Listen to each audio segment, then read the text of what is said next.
Mr. Commissioner Gillen, Yes.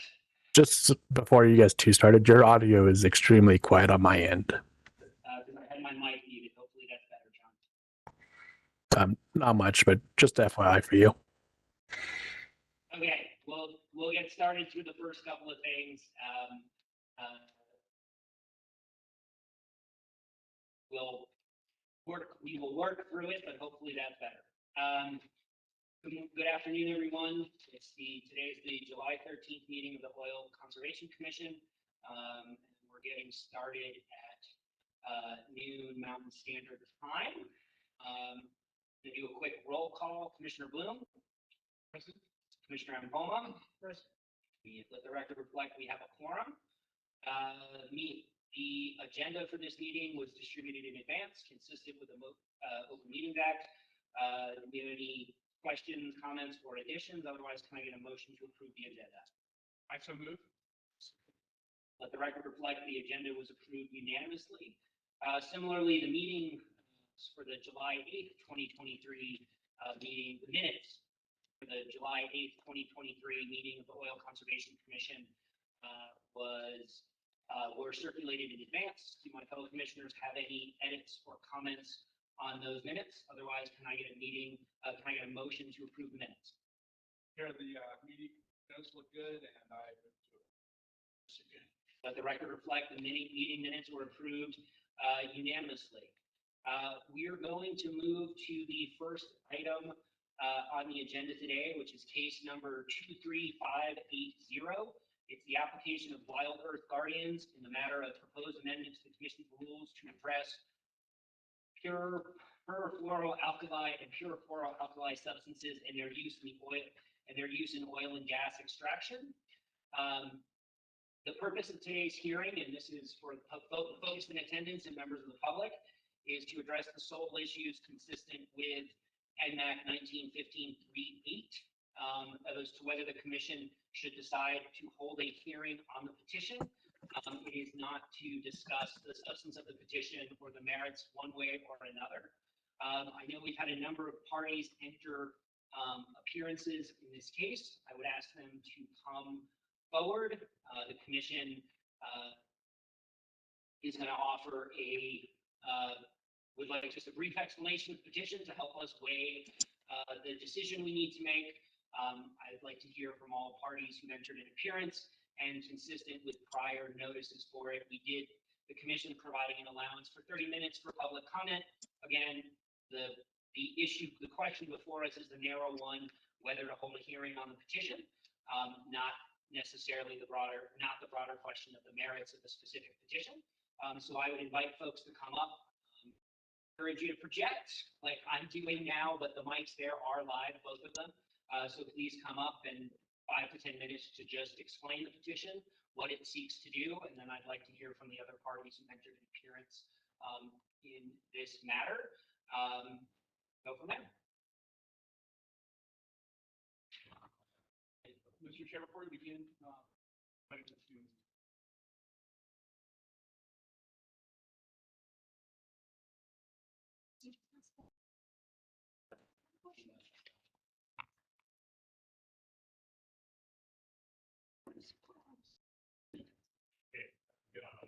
Yeah, and the mic in front of you, that's down low, also works as well as features.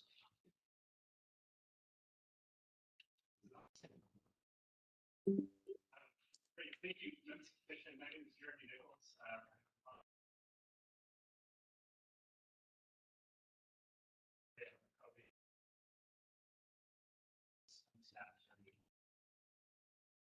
Really appreciate the opportunity to share the background with all. Obviously, my parents. Means that it is what I said during the process of change.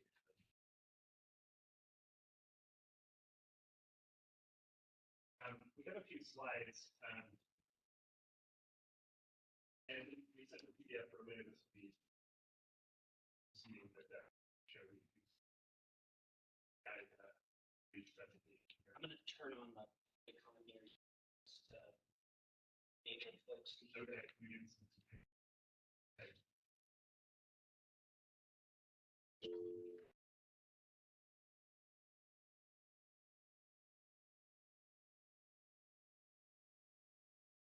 we're dealing with that issues.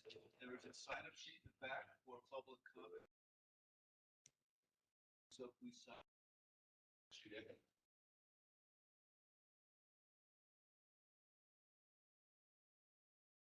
Welcome to WebEx. Enter your access code or meeting number followed by #.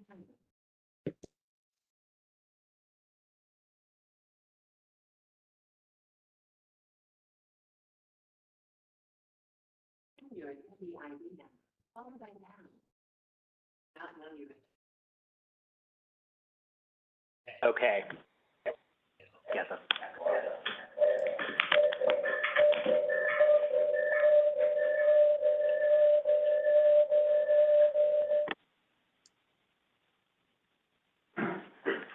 Yeah. Okay. Please, the mic will pick up, but that'll take it out as well. Should I move this in the middle? Yeah. Okay. Catchable. Okay, great. Thank you for that. Definitely want to make sure everybody can hear what everybody has to say.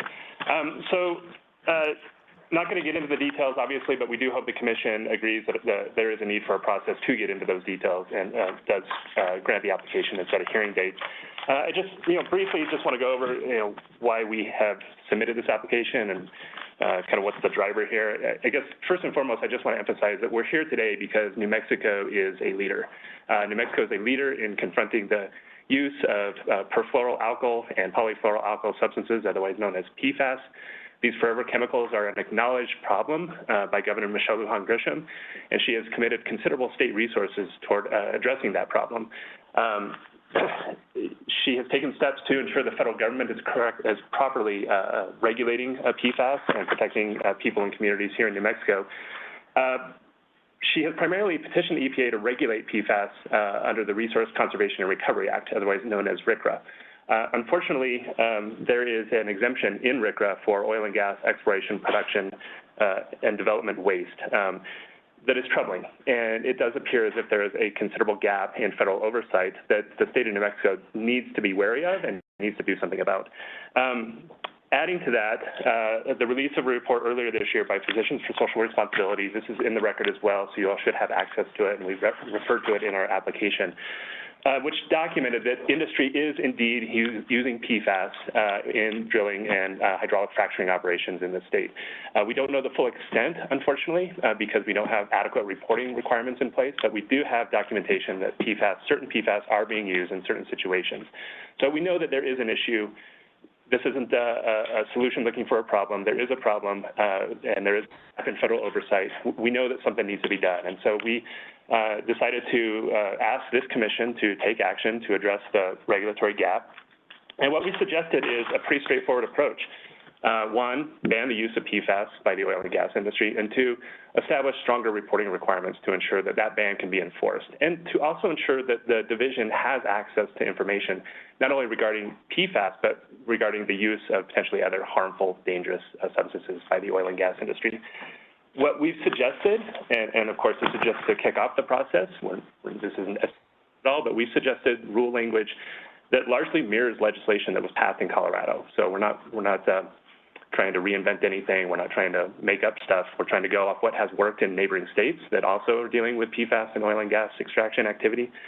And what we suggested is two new standalone regulatory provisions to deal with these issues, to update the reporting and the disclosure requirements, and to expressly prohibit the use of PFAS.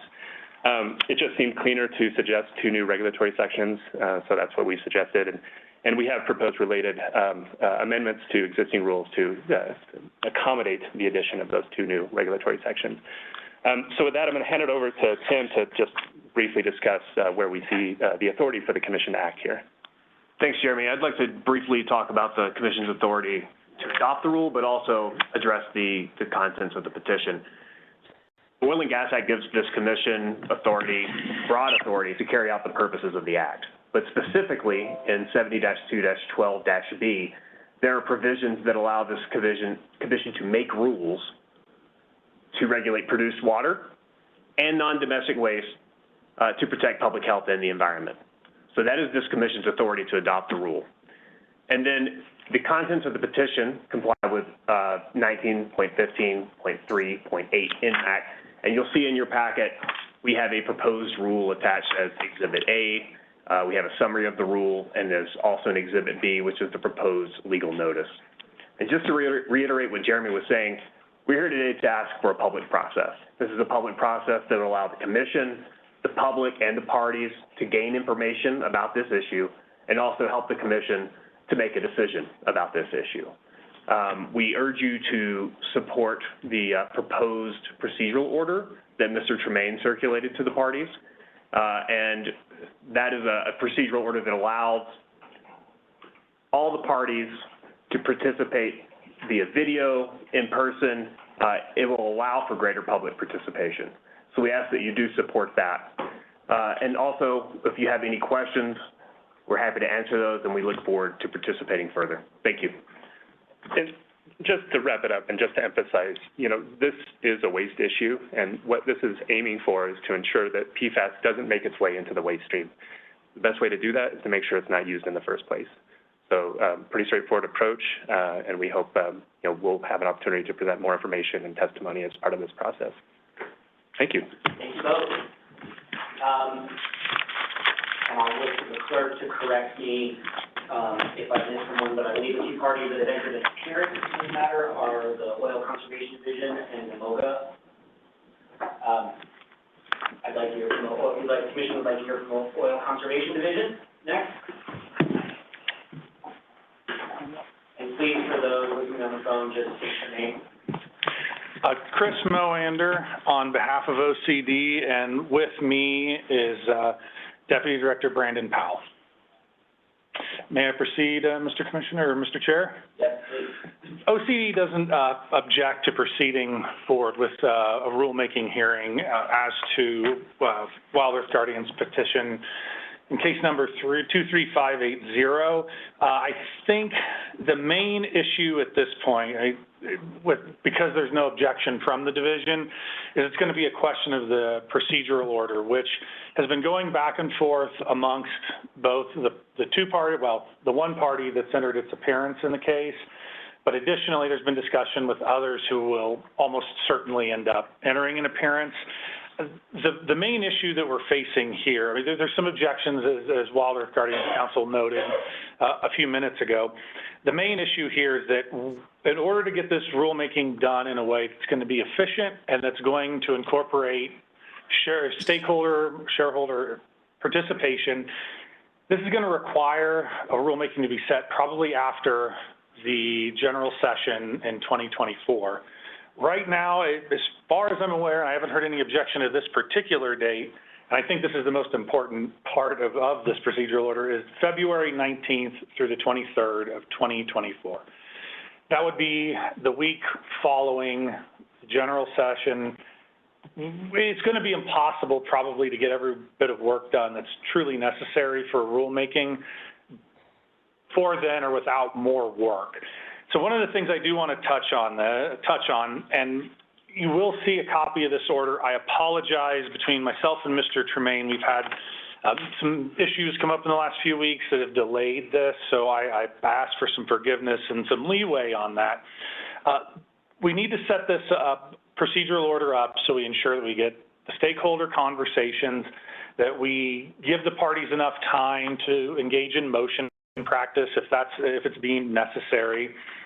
And then there's the usual issues of technical testimony and the unique rules that OCD has with pre-hearing statements and the nature of that. While I'm eager to get this order in and have the commission accept it, I think the two main sticking points right now are the requirement, the pitched requirement, the requested requirement that everybody attend in person, period. I think we're closing in on a resolution of that matter. I don't know that we're there in agreement yet. I mean, I'm happy to discuss the procedural order further, but without the commission having it in front of them, I could. Can you clarify what you mean by having everyone? That would include all parties and all witnesses. And so there's been some concern from Wild Earth Guardians, and I'm suspecting, I could be corrected on this, that it has to do with their constituents might have some issues getting down to Santa Fe for a hearing, the rulemaking hearing. There also, I would expect, will be technical expert type testimony from individuals who probably won't be located geographically inside the state of New Mexico. So, and OCD is not taking a position on this either way, more advising the commission that these are issues that still have yet to be resolved. Well, I can speak to the chair to these questions to extend it helps with resolution. The OCC intends to be a hybrid body on chair. Consistent with the Open Meetings Act, commissioners will attend in person and form their quorum unless one of the exceptions to the Open Meetings Act applies. And while I appreciate that our current setup is a little less than ideal because formerly Porter Hall, now Pecos Hall, is still under construction, I hope to have it built out by October. And it will be built out for full virtual presentation. And so it will be a hybrid hearing. Thank you, Mr. Chair. Other than that, I'm just not, the other issue is there is some, if the commission elects to appoint a hearing officer, which will be at its discretion, and I know that's not before the commission today, this procedural order contemplates that issue as well. There's been some pushback and some discussion on the role of a hearing officer. OCD's position is we anticipate the commission would appoint a hearing officer, so that way the commission can observe, take notes, and so on. So I'm kind of caught in a rock and a hard place here because I think there's a little more negotiation that needs to be done before we can finalize this procedural order. But at the same time, I do think it would be appropriate for the commission to consider the February 19th through 2024 rulemaking date. And with that, commissioners. Is your testimony, Mr. Moander, that the February 19th through 23rd? I'm sorry. February 19th through 23rd is a consensus date for the hearing amongst the parties? That's my understanding, Mr. Chair. Okay. Mr. Powell, do you have any comments? I don't have any comments other than this is consistent with the public outreach that we've done with other rulemakings and bringing in expert witnesses to make sure we get the best rule that we can presented to the commission. Okay. Thank you. Thank you, commissioners. Appreciate it.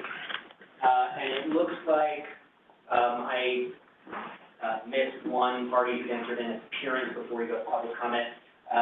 Ms. Bennett entered an appearance on behalf of EOG as well, but Mr. Felder, I believe you're here on behalf of NMOGA in connection with this petition? I am. Please. Good morning. Morning. Or afternoon, I should say, Mr. Chair, members of the commission. Morning. Exactly. Michael Felderword with Santa Fe Office of Holland and Hart on behalf of the New Mexico Oil and Gas Association. On the first issue before you, we don't have a position. We're still digesting the proposal, trying to get an understanding to the extent that PFAS is an issue today in the completion operations that are being done here in the state of New Mexico, and trying to examine and get our arms around what Wild Earth Guardians has provided in terms of that report to suggest that the industry is using PFAS today. So I don't have a comment on that. Issues, I did have concerns about the pre-hearing order that was circulated. There were really 3 points that I wanted to address. I don't have a problem with the time frame. I think that makes sense and allows the stakeholder meetings that that the commission has traditionally had recently, at least in the last 10 years, whenever there's major rulemaking. I think there's some I would think that there's some common ground that can be reached between the parties and take away issues for the commission, right? So I think a time frame to have that occur and then have a reexamination of what petition is necessary and an understanding at that point of what the issues are that need to be addressed, I think would be fruitful for the commission. I came prepared today with our red lines of the proposed procedural order that had been circulated. I can hand those out to you. I can discuss that if that would be helpful. Has OCD there on your draft? Looking advance, I'm looking at the clerk now. Mr. Chair, I circulated that to OCC Council this morning, so the commission may not have it yet. Got it. But it is in there somewhere. I'll look at my fellow commissioners. I might just ask one question first. Is Demoga comfortable with the ultimate hearing date that's proposed Yes. right now? Yes.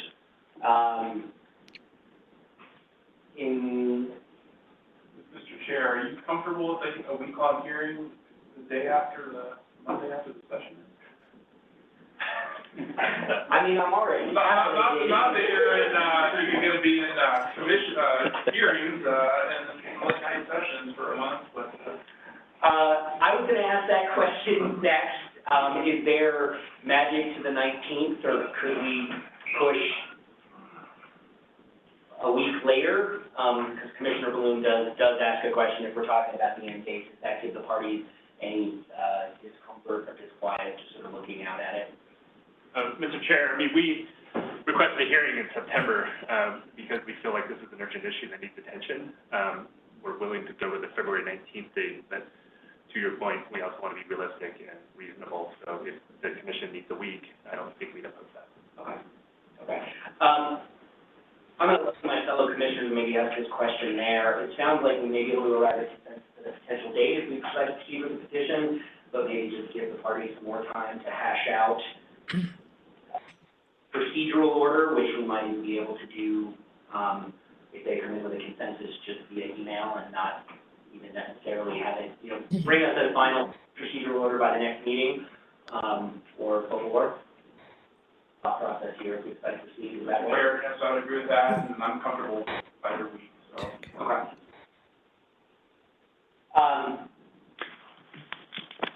So I think we'll hold on to that one, So your thought process is we'd address that at the next commission meeting? on or before the next. As needed. As needed. Okay, understand. All right. It will be on the agenda, but I think there's an opportunity to decide to see the petition, that the parties can just send us here's our unanimous, schedule, and we can just, just adopt it. Understand. All right. Thank you. I believe, Ms. Bennett, I understand you're stuck in traffic, but I understand you entered your appearance on behalf of EOG. Are you in a position to, speak briefly?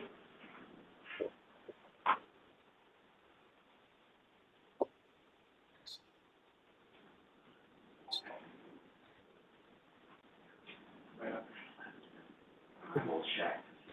She also may be party level, how to handle where you can drop.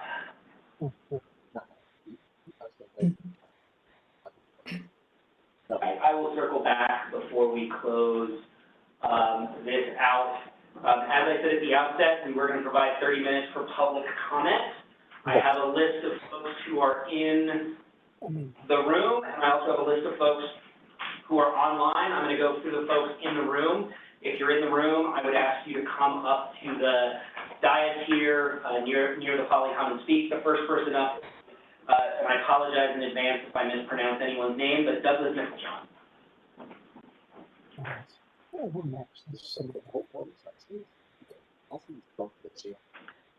Thank you, Mr. Chairman, members of the commission. First of all, you pronounced my name exactly correctly. I appreciate that. I represent Conservation Voters New Mexico. Conservation Voters urges you to hold a hearing on this petition and commends you for the decision to make it a hybrid hearing so that people can participate even if they can't get to Santa Fe. The resource that is most at risk from oil and gas operations is groundwater. And the groundwater in this state is the source of drinking water for a majority of the people in this state. And so we urge that you take this petition seriously. Hi, my name is and Roz conduct a R.Z. hearing on Brown, it. and I'm calling to inquire about what you charge for overnight stays, weekly stays, that kind of thing. My number is 720-581-3135. I don't think I'm the person to answer this. Have any other remarks? Thank you very much. Anita Lopez? Hello,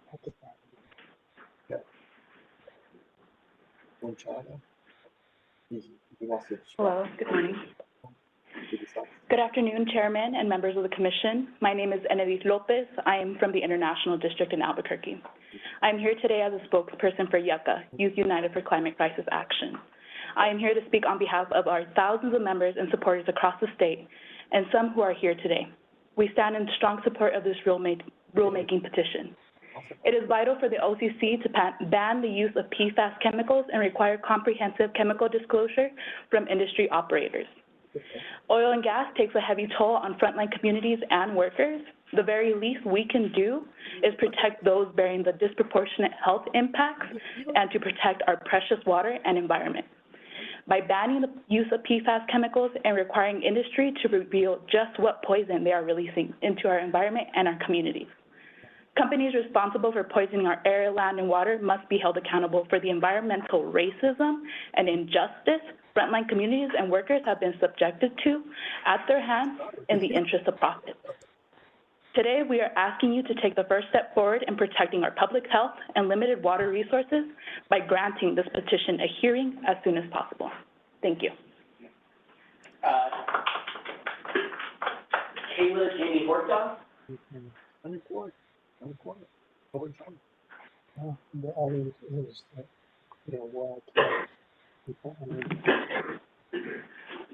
Hello, my name is Kayla Jaime Horta. I am a member of Yucca and Earth Care. I'm 19 years old and I'm a second-year student at University of New Mexico. I'm speaking in strong support of the rulemaking petition. PFAS chemicals are incredibly dangerous. The report by physicians, social responsibility that already oil and gas companies have used PFAS in the New Mexico, putting the state groundwater and drinking water at risk of contamination. Yeah, so I'm more of, okay, someone just came up with a number all about per year. Okay. And so I have ample cash. And that's just my okay, it may be valued, but I'll just keep it in interest. Should I start over? All right. Okay, let's start again. My name is Kayla Jaime Horta. I'm 19 years old. I am a second-year student at University of New Mexico. I'm here with Yucca and Earth Care, and I'm speaking in strong support of this rulemaking petition. PFAS chemicals are incredibly dangerous.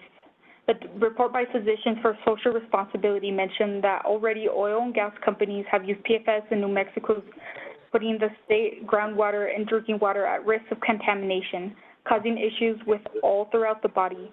These health issues can be passed down through generations and devastate communities. PFAS disproportionately impact indigenous, frontline, and low-income communities. We have to hold oil and gas companies accountable for poisoning our communities and environment. Please support this rulemaking petition. Thank you for your time. Where I look at it. Destiny Krupnik. When they buy a house, they really kind of buy it out without the bubble into it. At the end of the day, it's going to be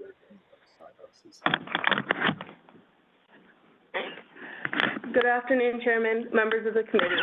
My name is Destiny Krupnik. I'm a 20-year-old member of the Diné Nation and the Jemez Pueblo. I'm also here as a member of Earth Care today. I want to shed light on a critical issue affecting Native American communities. PFASs, or PFAS, toxic forever chemicals, have infiltrated our ancestral lands, causing severe health complications like kidney disease and heart disease, reproductive health issues, and heart attacks. Oil and drilling operations in and near our territories have unleashed a silent epidemic, silencing our people's heartbeats, sometimes literally.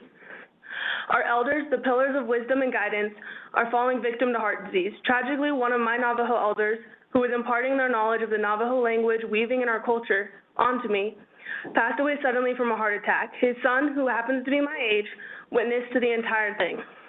He isn't the only one of us who has died suddenly from heart issues.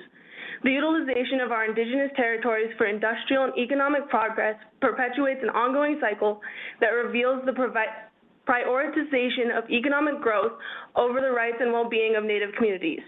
It is a haunting reality where our concerns are overshadowed by a national industrial system that prioritizes profit over the welfare of its people. Our communities bear the weight of these consequences, grappling with the impacts of this unbalanced equation.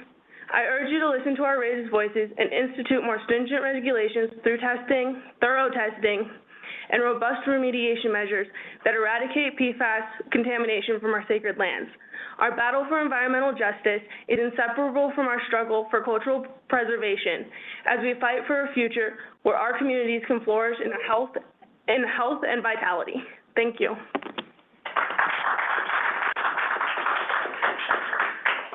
Francesca Monique Sanchez.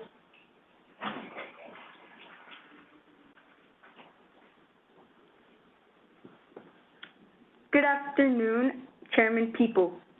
Commissioners, my name is Monique and Francesca Monique Sanchez, and I am a member of Yucca and Earth Care. I am 16 years old and a student at Capitol High School. I am speaking in strong support of this rulemaking petition. I want to pursue a career in agriculture and care deeply about having clean water for our communities and our farmers. PFAS chemicals are incredibly dangerous and will stay in our water for decades, poisoning our lands, crops, and people, causing devastating health effects. Already, Physicians for Social Responsibility found oil and gas companies already using PFAS in New Mexico, putting the state's limited groundwater and drinking water at risk of contamination. I want to be able to safely farm in my community, and we need stronger regulations to protect our water and our communities. Please support this rulemaking petition. Thank you.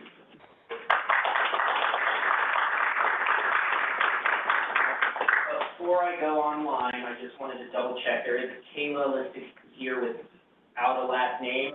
I'm assuming that was a double entry, but just wanted to double check. Okay, all right. Online, and I just went in the order of folks who messaged, Charles Goodmark. Thank you, Mr. Fuge and members of the commission. My name is Charles Goodmacher, and today I'm representing Earthworks regarding the petition which is the subject of this hearing. Earthworks partners with grassroots leaders to rein in the worst abuses of the fossil fuel and mining industries while working against the clock to promote clean energy alternatives. Earthworks is in full support of this request that your commission should hold a hearing on the petition, on the merits of the petition. We urge the commission to hold a hearing to adopt the rules as quickly as possible. We support this petition because so much of what makes our state so enchanting is under threat from PFAS chemicals used by the oil and gas industry. It's critical the public has access to information about potential exposure to toxic chemicals that put our health at risk. Holding a hearing on the merits of the petition will itself better inform New Mexico about the PFAS threat. The disclosure requirements in the petition are just as important as the PFAS ban that it calls for. Again, thank you very much, members of the commission, for this opportunity to comment. Thank you. Angelo Tomei. Yes, thank you, members of the commission, for the opportunity to speak. My name is Dr. Angelo Tomei. I'm a family medicine physician working in Albuquerque and Socorro, New Mexico. Thank you for the opportunity to speak. I support the adoption of rules to address PFAS and urge the commission to hold a hearing to adopt rules as soon as possible. And the toxic substances, commonly known as PFAS or PFAS, have been associated with harmful health effects in people who are exposed. These forever chemicals, as they're known, have been used by oil and gas companies in New Mexico, putting the state's groundwater and drinking water at risk of contamination. We need to support the public health of our New Mexico communities by protecting them from exposure to these toxic substances. I also urge the commission to adopt rules to require oil and gas companies to disclose the chemicals that they use when drilling and fracking. It would be difficult to assess public health risk if we do not know even know the chemicals that are being used. Thank you very much for your time. Thank you. Joan Brown. Yes, good afternoon, commissioners and chair. Thank you so much for the opportunity to speak. My name is Joan Brown. I'm a Franciscan sister and the Executive Director of New Mexico and El Paso Region Interfaith Power and Light. We work with hundreds of faith congregations all over the state and thousands of people of faith. And our water is a huge concern to us because it is a right for all humans and all creatures, and it is under threat. And we have a moral and ethical responsibility to address this because of the health and because we need to care for our sacred creation. So we very much support these rules and the hearing, and because one of the ethical proponents of addressing water is that there be public input. We really support also a hybrid hearing so that everyone has the opportunity, if they choose, to weigh in and call in for this issue. I thank you again for your work on this and all the work that you do and your support. Thank you. Thank you. Allie Beasley.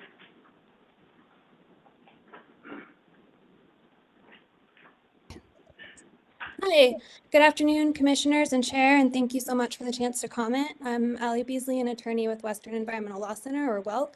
I also have a master's in public health. WELC supports Guardian's petition for rulemaking on legal, health, and environmental justice grounds and urge the commission to hold a hearing. PFAS chemicals are toxic even at low concentrations and can accumulate in the body over time, so that even smaller incremental exposures can have significant adverse health impacts, such as cancer or birth defects. The known use of PFAS in hundreds of oil and gas wells in New Mexico can contaminate groundwater and likely adds to cumulative exposures from other things like food, personal products, or drinking water, compounding these health risks. And thousands more wells in the state may contain undisclosed trade secret PFAS chemicals, but lack of transparency around what chemicals are being used and where makes it difficult to assess the full scope of risk and act to protect public health and the environment. New Mexico should thus require full disclosure of all chemicals used in downhole oil and gas operations, as our neighbor Colorado has recently done. I understand the risks posed by oil and gas all too well. I grew up in Oklahoma next to an oil well that contaminated our home water supply. That well's long gone, but toxic PFAS may remain. And social and structural injustices still make clean water out of reach for too many who live near oil and gas. These proposed rules will promote transparency and protect New Mexico's people and communities' precious water and environment from these forever chemicals now and for future generations. This important petition merits a fully participatory hybrid public hearing. Thank you so much. Thank you. Liliana Castillo.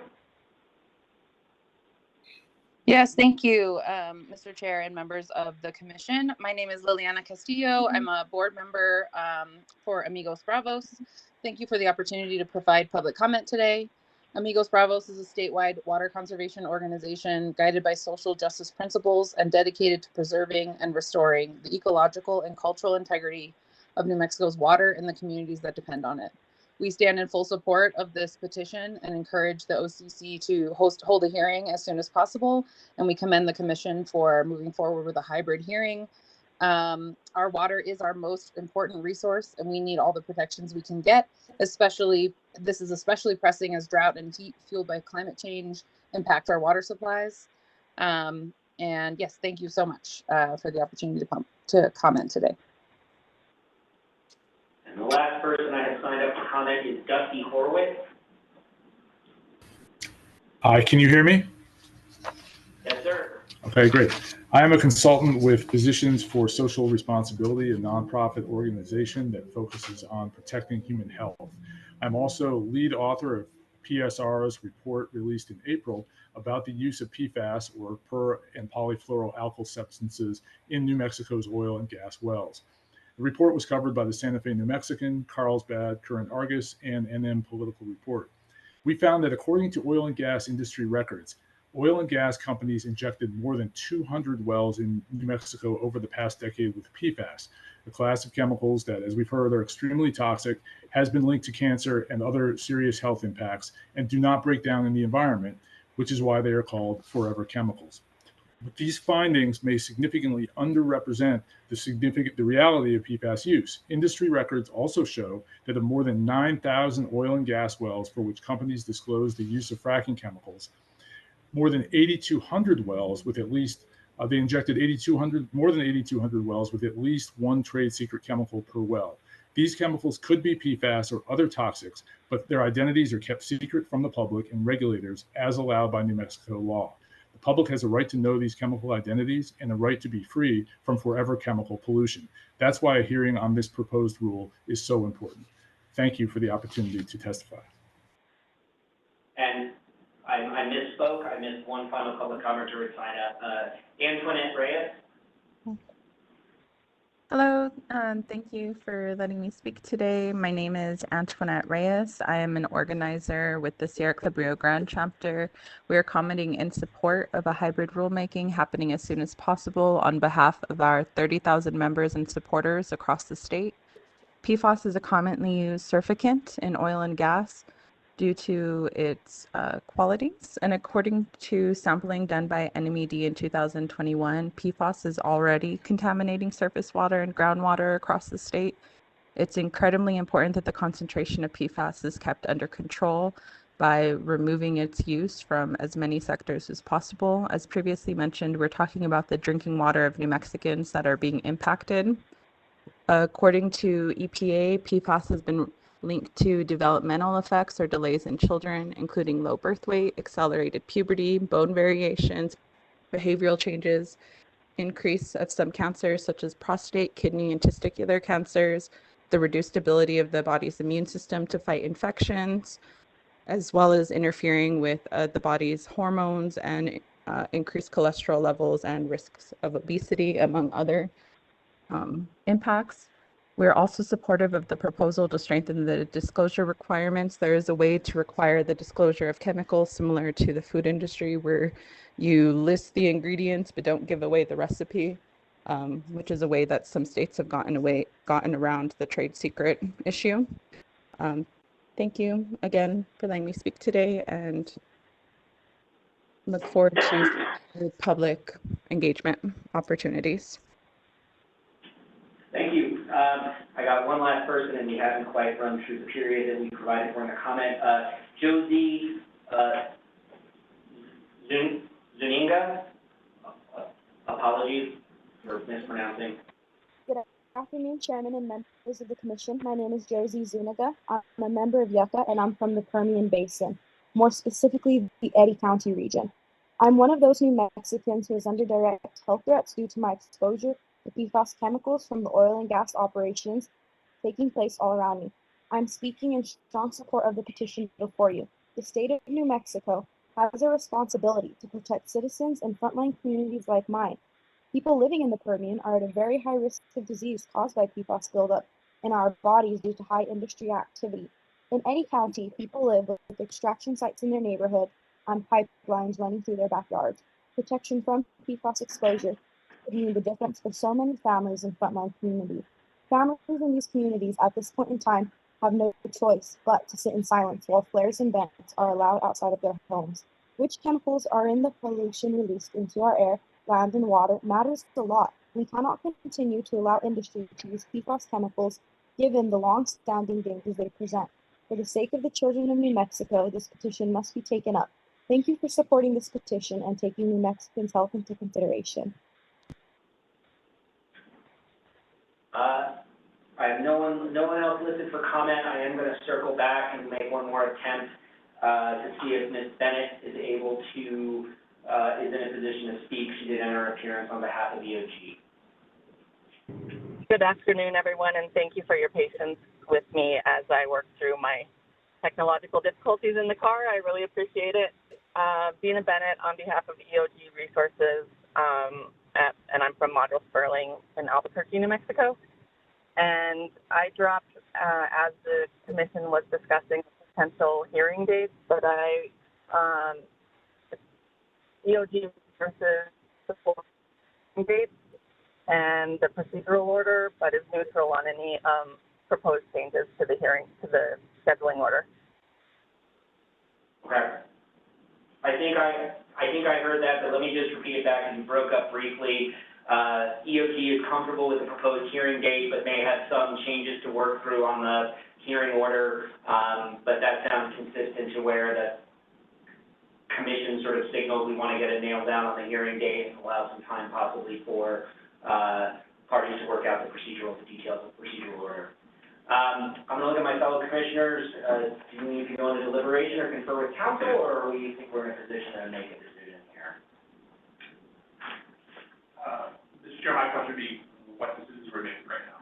we are making, and this is to clear for the record, we're making two decisions. One, are we going to accept the petition and set it for hearing?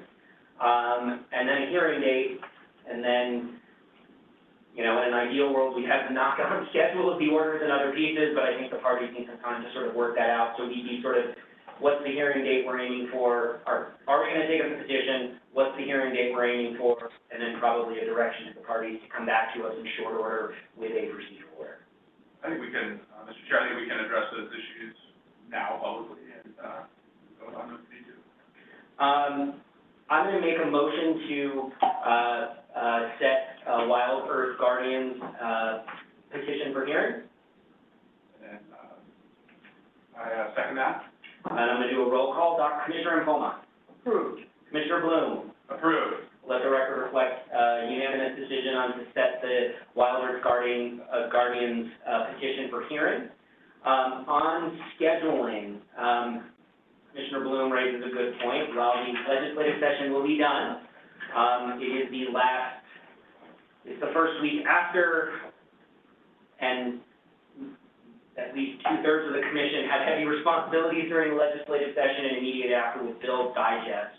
So I would like to propose that we schedule the hearing. I'd like to propose we schedule the hearing for the week of February 26th. So it would be the 26th through March 1st, 2024, and that we direct the parties on or before the August 2023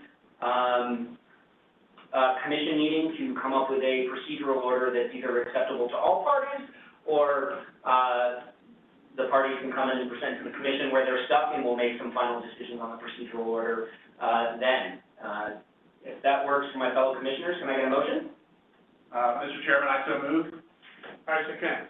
Roll call, Commissioner Impoma. Approved. Commissioner Bloom. Approved. Let the record reflect unanimously that we will hold a hearing on Wild Earth Guardian petition the week of February 26th through March 1st, 2024, and that the parties need to either present to the commission an unanimous scheduling order in advance of our next meeting or come to the next scheduled meeting of the Oil Conservation Commission prepared to discuss areas of disagreement, and the commission will resolve those areas at that time. Thank you very much, everyone. Appreciate everyone's time and comments this morning.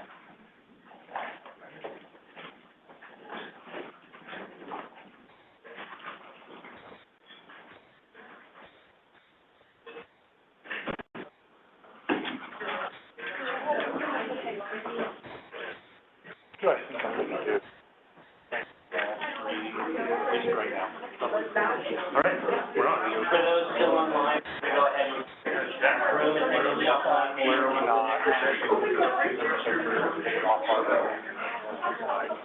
Keep an eye out next week, probably last. Jeff here,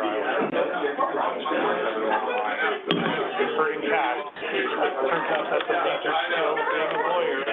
No one tells you that. Oh, yeah, you bet. I'm a huge, I know Jesse. And get that squared away, and then we can fight about the particulars with Jot too. Sure. Go over there, yeah. Yeah, get away from a microphone.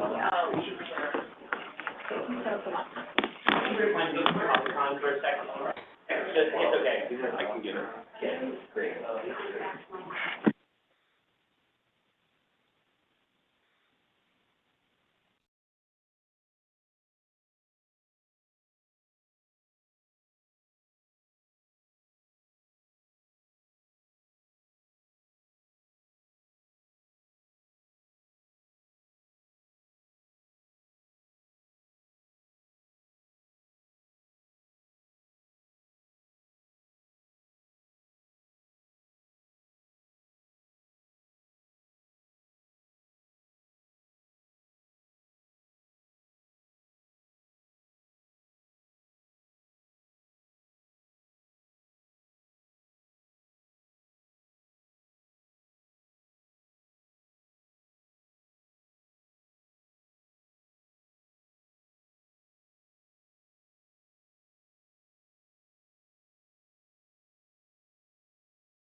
For those online, we just having a slightly extended pause. Some folks are conferring separately, so we'll get back up and going soon.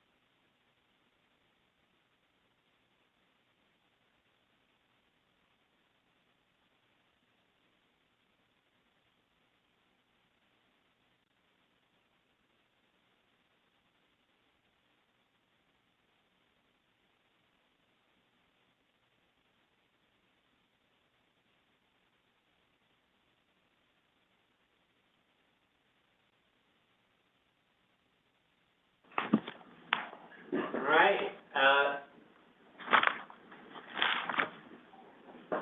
right. Good afternoon, everyone. We are resuming the July 13th meeting of the Oil Conservation Commission. And the next substantive item on the agenda is case number 23649, Targa Northern Delaware's request to drill and operate a Class 2 acid gas injection well, Red Hills number 3. And I'm going to turn it over to council and representatives for Targa. I believe everyone else who's entered an appearance in the matter is present and in the room. Thank you, Mr. Chair and Commissioners. Dana Hardy with the Santa Fe Office of Hinkle Shaner on behalf of Targa Northern Delaware, LLC. And I had spoken with Mr. Moander just a few moments ago, and we have a proposal that we would each make a brief opening, and then we can present our case. That's acceptable. That works? Okay. In this case, Targa seeks authorization to inject treated acid gas from its Red Hills gas processing plant into the Red Hills AGI number 3 well. The well is an underground injection control Class 2 well. It is vertical with an approximate surface and bottom hole location at 3,160 feet from the north line and 1,159 feet from the east line, Section 13, Township 24 South, Range 33 East in Lee County.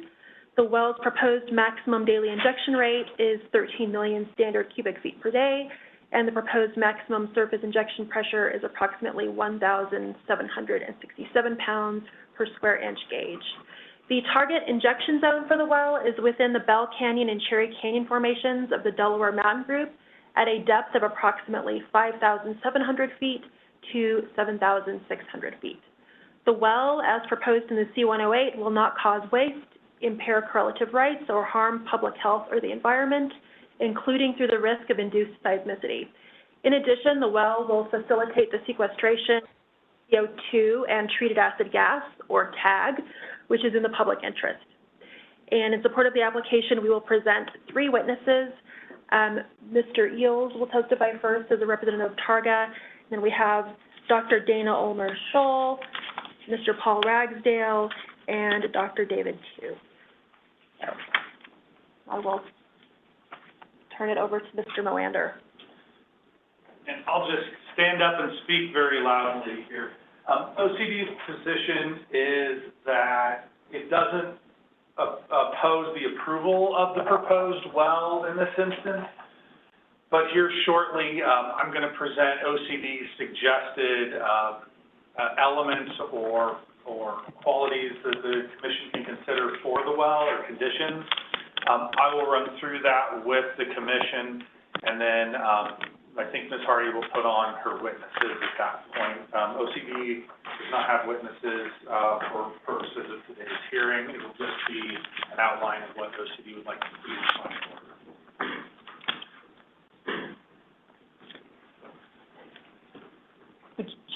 I guess I'm still on, aren't I? You are. I think that you are. I was like, wait.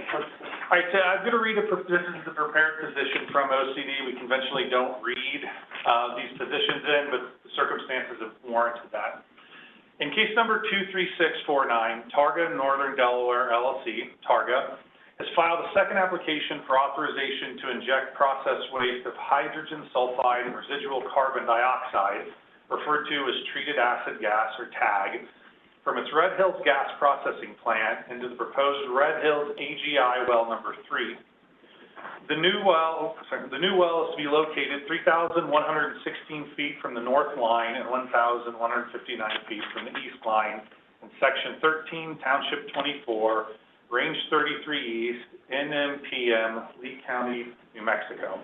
Targa seeks approval to inject volume up to 13 million standard cubic feet per day of TAG at a maximum surface injection pressure of 1,767 pounds per square inch. The proposed well will inject through perforated casing into a shallower interval comprising the lower portion of Bell Canyon and Cherry Canyon formations in the Delaware Mountain Group, from approximately 5,700 feet to 7,600 feet below surface. The proposed well will be constructed and monitored in such a way as to address the unique physical characteristics of TAG, including special well design to address the characteristics of TAG. Currently at the facility, Targa operates an existing AGI well, Red Hills AGI well number 1, and its temporarily abandoned AGI well, the Red Hills AGI number 2, which was approved by the Commission for disposal of TAG in a Silurian-Devonian interval. The Red Hills AGI well number 3 was originally proposed for a Silurian-Devonian injection interval.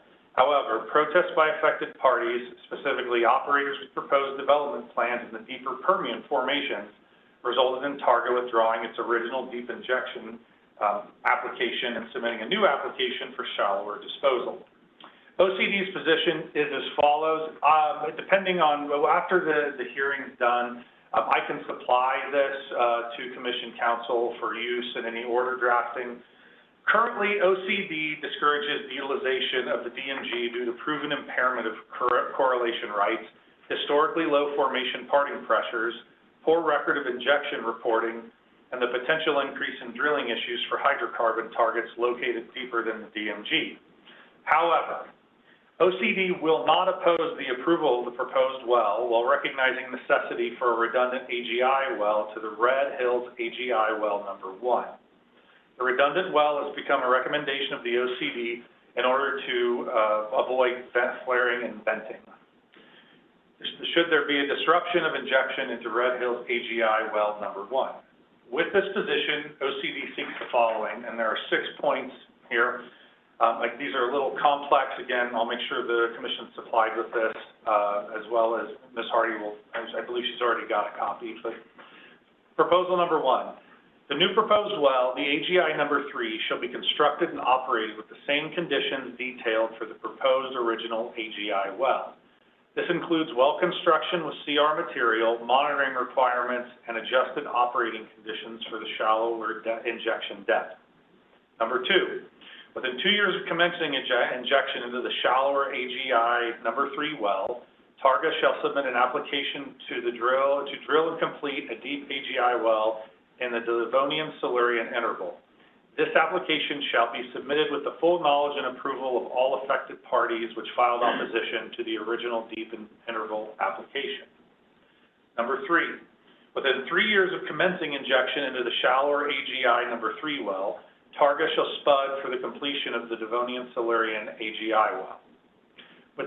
Number 4, with the completion of the Devonian Silurian AGI well, Targa shall place one of the shallower AGI wells in the DMG into TA status. And at the annual MIT, there should be injection viability testing. Designate the second DMG as the redundant well and move the primary TAG disposal to the Devonian Silurian AGI well. Number 5, Targa shall also include Red Hills AGI number 2 in the assessment effort for determining the location of the new Devonian Silurian AGI well, as to provide the Commission a current status on the issue of TAG migration for the AGI number 2 well. Finally, number 6, OCD requests the Commission to include the administrative authority for the Director to extend the Commission order approving injection for Red Hills AGI well number 3 for just cause. This administrative action should only be applicable to extensions to commence injection and not to include later requests by Targa to modify critical operation or construction requirements. And with that, I will pass the microphone back to Ms. Hardy. Thank you. Targa would like to call our first witness, which is Mr. Matthew Eels. Bear with me 1 second. The court reporter, Dana, can you please swear on the witness?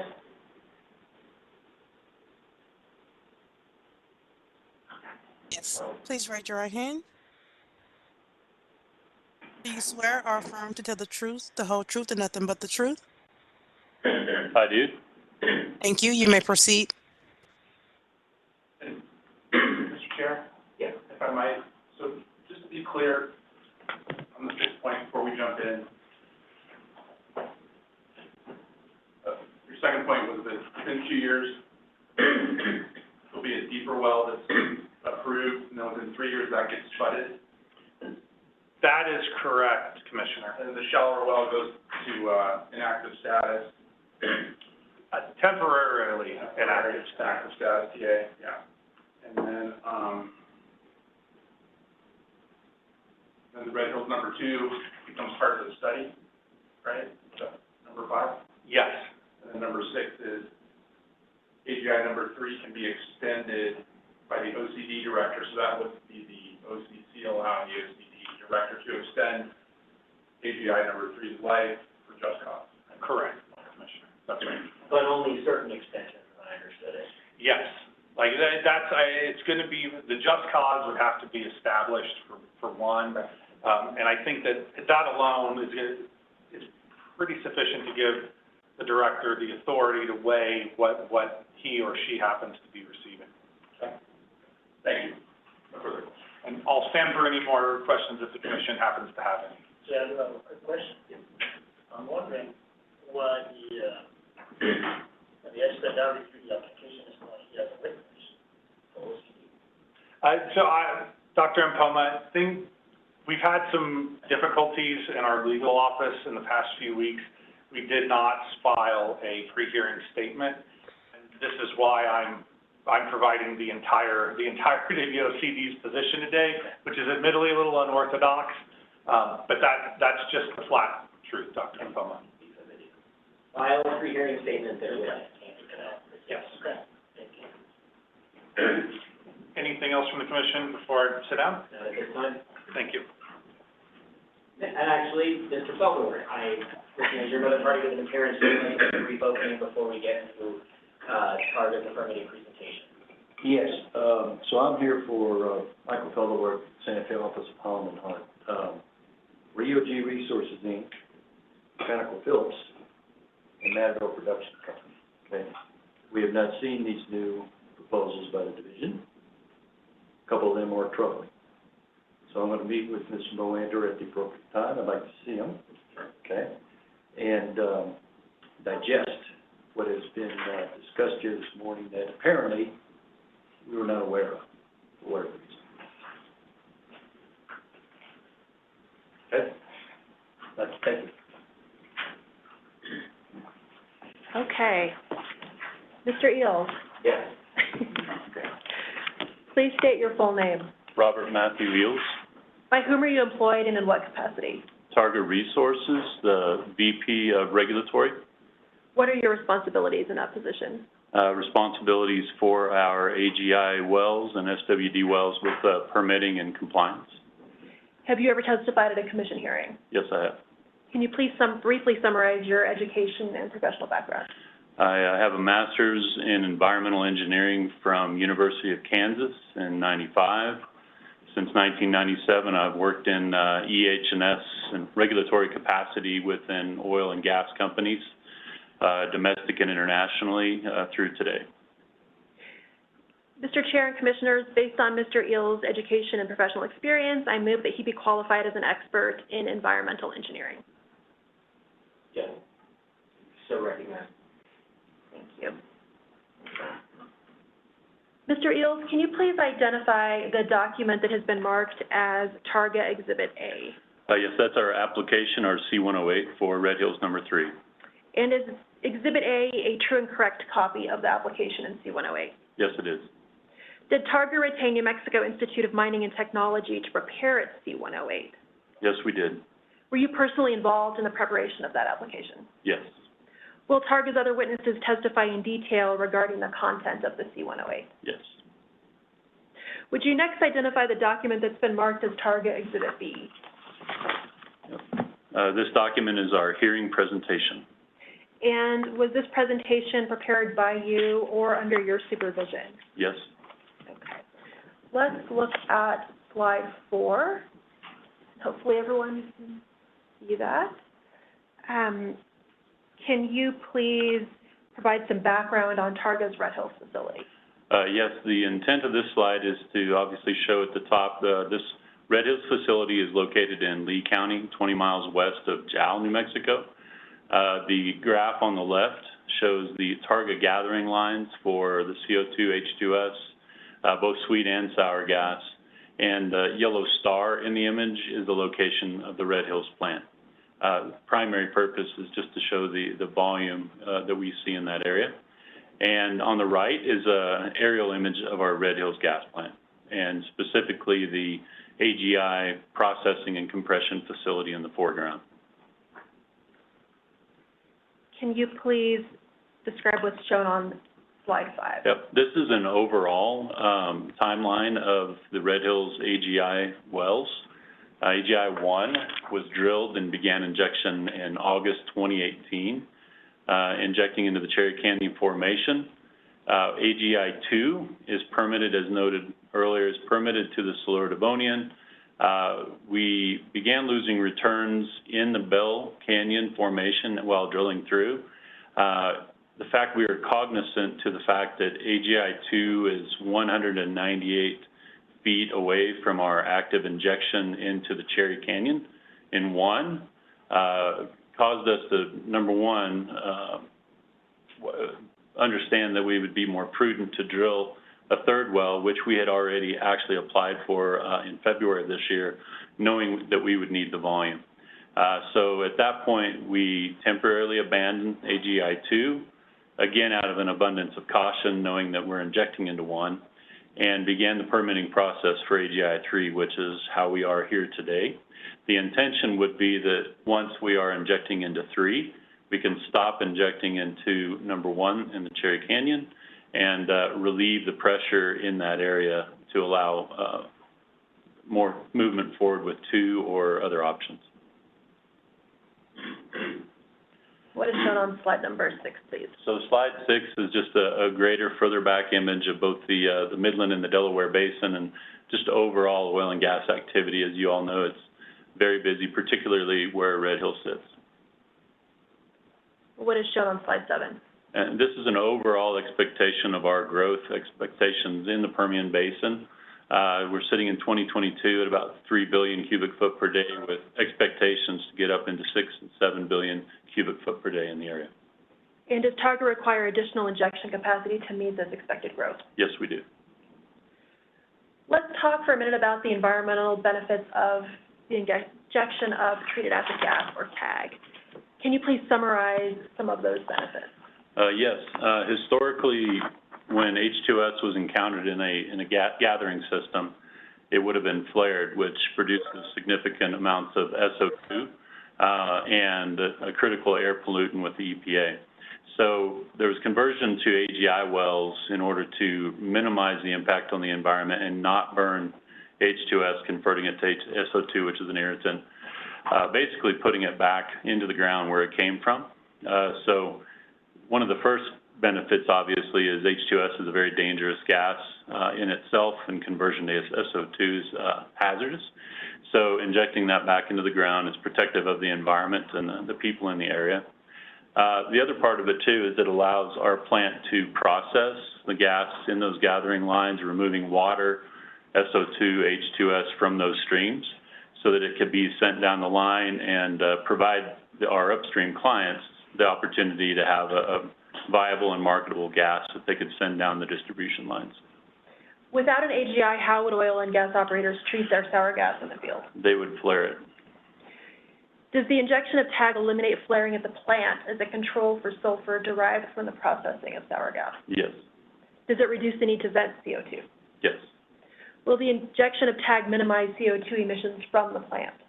Yes. In your opinion, will there be environmental benefits if Targa is authorized to inject CO2 into the Red Hills AGI number 3? Absolutely. Will Targa complete an H2S contingency plan before commencing injection into the well? Yes, we will. And will that plan comply with all of the division's requirements? Yes. Earlier, you heard Mr. Moander summarize OCD's recommended permit conditions. Is that correct? That's correct. And does Targa agree to accept those conditions? We agree to accept those conditions. Mr. Eels, can you please identify Targa Exhibit C?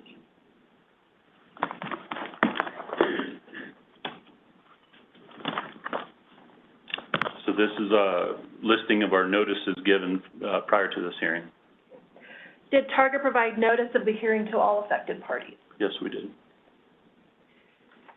Mr. Eels, in your opinion, will the ability to inject acid gas into the well result in more efficient operation of the plant? Yes, it will. And in your opinion, will Targa's proposed method of disposing of treated acid gas protect public health and the environment? Yes, it will. Will it also prevent waste and protect correlative rights? Yes. Mr. Chair and Commissioners, I have no further questions for Mr. Eels. I would move the admission of Targa Exhibits A, B, and C. Those are accepted, and thank you for your testimony,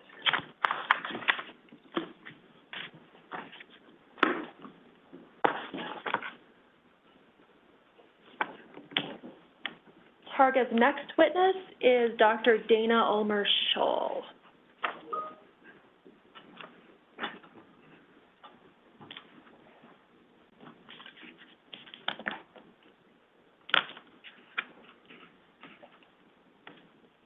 I believe the witness needs to be sworn. May I ask the court reporter to swear in the witness? Yes. Please raise your right hand. Do you swear or affirm to tell the truth, the whole truth, and nothing but the truth? Yes. Thank you. You may proceed. Thank you. Can you please state your name for the record? It is Dana Shirley Ann Ulmer-Scholl. By whom are you employed and in what capacity? I work for New Mexico Tech at the PRRC, or the Petroleum Recovery Research Center. And in the capacity of developing geologic models, doing rock characterization, as well as proposal writing. Have you ever testified at a commission hearing? No, I have not. Would you please briefly summarize your education and professional training? I have a PhD in geology and geochemistry from Southern Methodist University. I've worked for more than 30, 40 years with both national and international petroleum companies. I've taught a variety of short courses and field courses for professional organizations, and in particular, I've led courses to the Permian Reef Complex for geologic training of geologists, engineers, and geophysicists. Based on Dr. Ulmer-Scholl's education and experience, I would request that she be recognized as an expert in petroleum geology. Doctor, correct? Correct. Dr. Ulmer-Scholl is recognized as an expert. Thank you. Dr. Ulmer-Scholl, let's look at slide 9 of the presentation. Can you please describe the stratigraphy of the proposed injection zone? We are looking at the Delaware Mountain group in the Delaware Basin, which consists of a variety of formations that range from at the base, the Brushy Canyons Formation, overlain by the Cherry Canyon Formation, Bell Canyon Formation, and finally the Lamar Limestone. The Bell and Cherry Canyon, the upper Bell and the Cherry Canyon are our primary injection targets. The Lamar, part of the Delaware, is part of a seal, but our main seal will be the Castile, the Salado, and maybe the part of the river, but between the Castile and Salado, we have almost 4,000 feet of seal in the basin. The Delaware Mountain Group consists of a variety of lithologies ranging from sandstones, siltstones, mudstones, and limestones. They were deposited as a submarine fan and channel complex by turbidity currents as well as debris flows. As I stated earlier, the zones with the best porosity are the Upper Bell Canyon and within the Cherry Canyon. Can you describe what's shown on the next slide, please? This is the location of the Red Hills area with respect to the paleogeography or the region of the Delaware Basin. So we're on the eastern side of the Central Basin platform, and it's that green tongue that's coming down into the diagram. And so we're truly into the basin sediments. We're not up on the shelf in the carbonates. We're in deep water environments. We constructed a geologic model that is based both on 3D seismic as well as traditional well log correlations. And what is shown on the next slide, please? The next slide shows an idealized diagram of the depositional environments as well as paleogeography. So on the right side of the diagram is the Central Basin platform, which is the source of sediments for this side of the Delaware Basin. And you had channels that were cut into the platform, and those sediments then were channelized into those deep ravines and formed channels, overbank deposits, splays during times of storm, and were interdeposited with periods of calm, hemipelagic sediments like limestones, mudstones. So it's a complex interplay between all these depositional environments and sometimes crisscrossing each other. And I should say the channel and the splays are the main injection intervals that we're targeting. And what is shown on the cross-section? This is a southwest to northeast cross-section through the Red Hills site. It's hung on sea level, so 0 represents sea level. Showing, first of all, there's very little disturbance. There's no faulting. You have what we would call railroad tracks where the thickness of the Bell Canyon, Cherry Canyon, and even the Brushy Canyon are relatively uniform throughout the area. It also shows the seal that we have roughly 4,000 feet of seal in this interval. And what is shown on the next slide regarding the petrophysical properties? The closest well to the proposed AGI-3 is the AGI-1.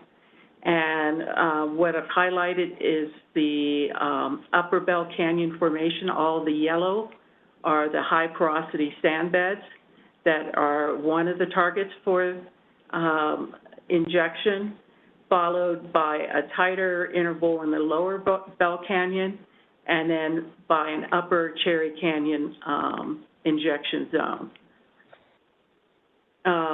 So in these sands, the maximum porosity is around 24%, but for all the modeling we were doing, we took a more conservative approach and used an estimate of 15% porosity in these rocks.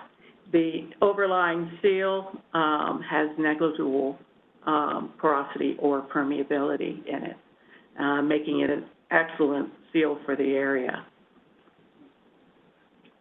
And what is shown on slide 14? So this is the horizons from our 3D seismic. So as I mentioned earlier, we use both 3D seismic and well log interpretation to create these surfaces. So the first one shows where the Red Hills is located on these surfaces. The horizon in the Castile is not the easiest to image and correlate through, so we took a horizon that we could pick throughout the area of our 3D seismic and correlated that. It's about 1,600 feet above the Bell Canyon, but there's significantly more seal above that horizon. Then you can see from this, the Bell Canyon and Cherry Canyon are roughly 1,200 feet thick each, and also show minimal relief on them, indicating there's no faulting in the area within the Delaware Mountain Group.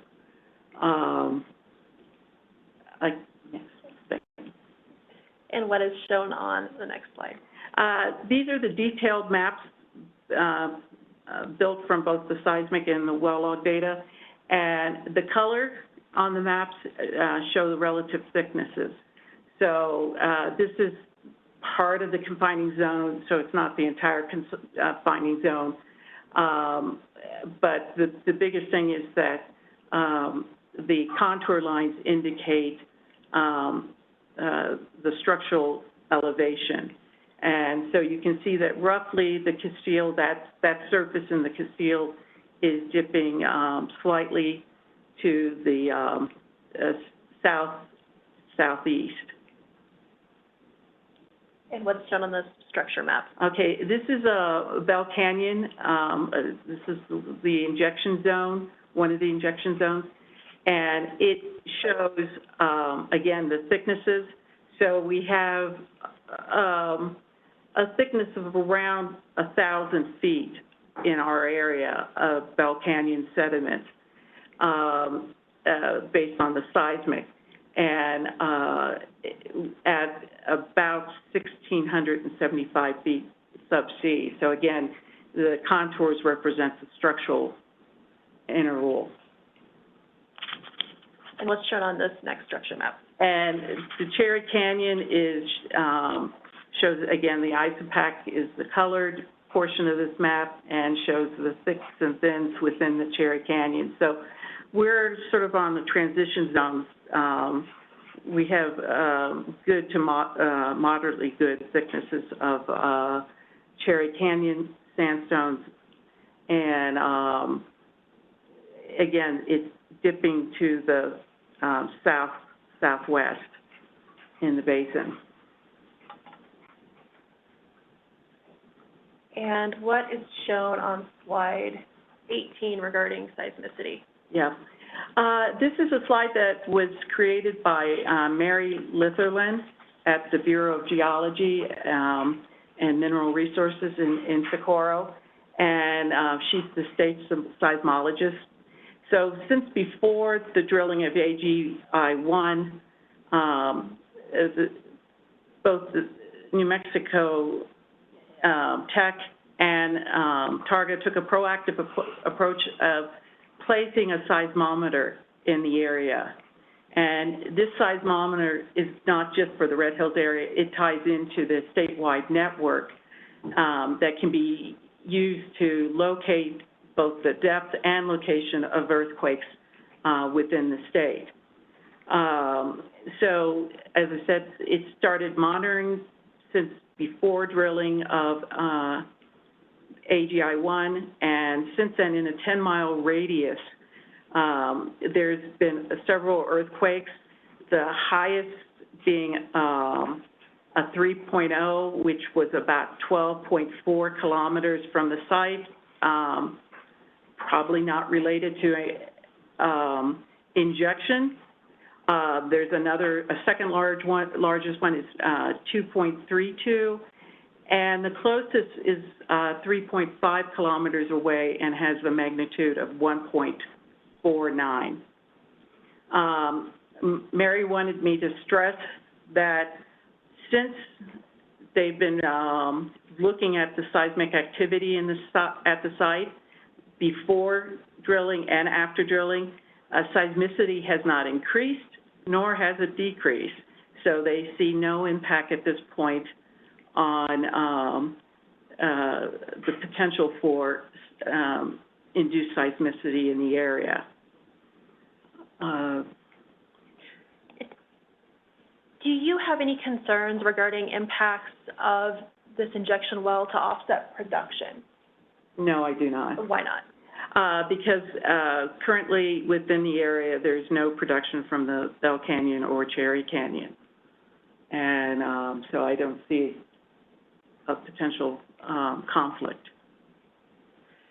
Based on your evaluation, is it your opinion that the Bell and Cherry Canyon formations are appropriate to accept the injection of TAG at the location of the Red Hills IGI number 3?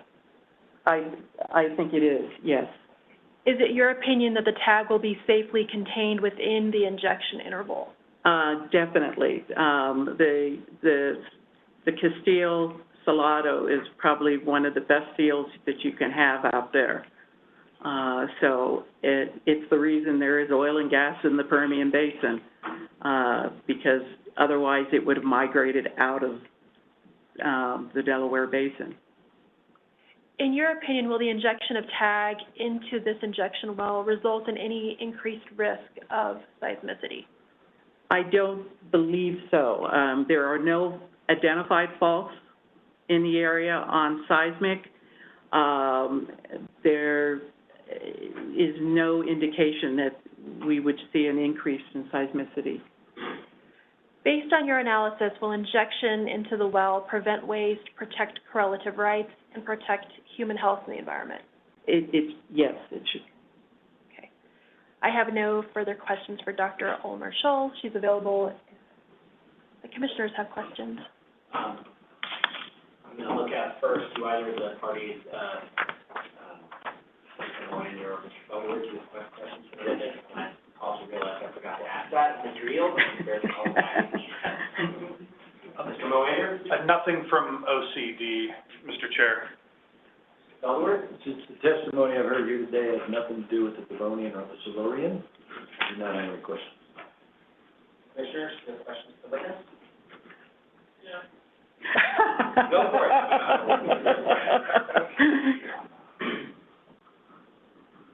So, Dr. Marshall, I want to know what is the closest distance in terms of the recent well to this particular well that we're talking about? Within the Bell Canyon and Cherry Canyon? Yeah. I would have to look it up, I'm sorry. Not necessarily within those two, but let's say the upper formation. Do we have any producing wells close to this area? No.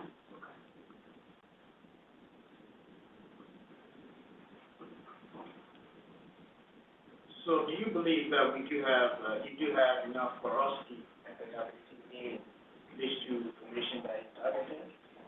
I do, because while we don't have a lot of data from the AGI-2 wells because of the issues, there were lost circulation zones within some of those Bell Canyon sandstones that indicate there's a lot of porosity and permeability available for injection. But based on the AGI-1 well, there is hard data in the Cherry Canyon with porosity and permeability measurements. Unfortunately, they didn't look at the upper Bell Canyon. So we have to rely on the well log for porosity and porosity measurements. So on the slide that showed the positional environment for the area, and you are more or less relying on the tunnels. So The channels and the channels, overbank, and splays are the main reservoirs, but yes. So I'm curious about the lateral extent of your stealing and also Yeah. this river. The lateral extent with the channels is more constrained than, say, for the splay and overbank deposits. For the splays, you have an overflow of the channel, and it sends sediment out, and a lot of times it becomes a new channel because it cuts down enough. So, yes, there might be some constraint laterally within the channels, But I think displays and overbank deposits help compensate for the aerial extent of their injection reservoirs. So if you look at AGI number 1, Mm-hmm. and then AGI number 3, so the distance of about 1,170 feet. So my question to you is that, do you believe that we can drill this well successfully? You know, looking at the impact of the gas that has already been injected into the AGI number 1, do you believe that we can drill this well successfully without any pressure interferences? As best that I can say, I believe we can drill it successfully. The channels do cut across each other. We're still working on 3D seismic to try to see if we can constrain the channels, but I think just AGI-1 may be another part of the channel system, and we'll be accessing another compartment, especially since the AGI-1 does not look at the Bell Canyon. Okay. Yeah, I was really interested in that, you know, to make sure that we can drill this well successfully without much pressure interferences. So you said the petrophysical analysis was based on AGI number 1. So does that mean that the models that were utilized in this study, was it continuous or is it going to be homogeneous? I'll let Dr. David Tu address that, but it's probably a little more homogeneous.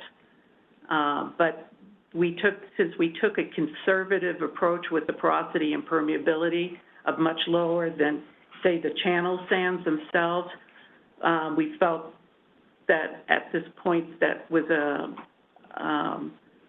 a good way to proceed with the model.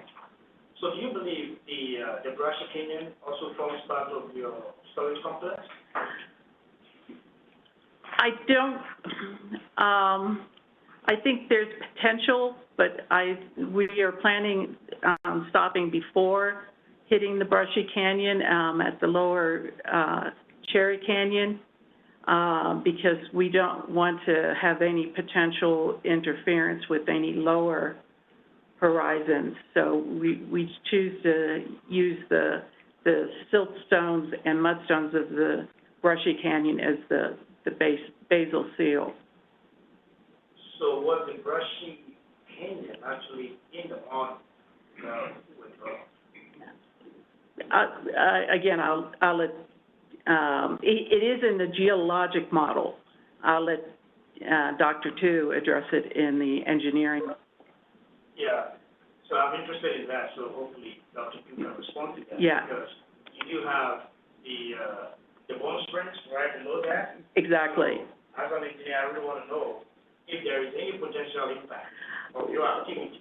Yeah, I would say it would be extremely unlikely because of the thickness of the Brushy Canyon to the Bone Spring, that there would be any impact in the underlying Bone Spring. And that's why we are choosing to stop before we get to the Brushy Canyon. Yeah, that's an interesting one, the microseismic slide. You can bring that out. Which one? It's the last one, mine. Yeah. Yeah. So my first question would be, do we know the exact location of these events relative to the DMG? Dr. Litherland, yes, knows the depth of all these events. Unfortunately, I don't have her data, and she couldn't be here today. But I want to know if your team has looked into that to make sure that these events are not occurring in the DMG. I believe she did look into it. I can only state what the conversation we had, and she said that it was deeper horizons that she was looking at. So like the Siluro-Devonian up to into the Wolfcampian. So is it the position your position or let's say position of Tiger as an expert, that, there is no these microseismic events, it should really be covered in the injection zone that you are targeting. I would say yes, I would support that. Yeah, so, Council asked you about the conflict between existing producing wells, in this area. So that question too was coming back to every load, but I'll wait for Dr. to respond to that question. Okay, because I was going to say there is lower production. It's just no production in the Delaware Mountain. Yeah, thank you. Thank you. Before we move to the next witness, I just want to circle back, Mr. Belanger or Mr. Bellward, do you have any questions for Mr. Rios? Thank you. No, Mr. Chair, OCD does not. Thank you. Targa's next witness is Mr. Paul Ragsdale.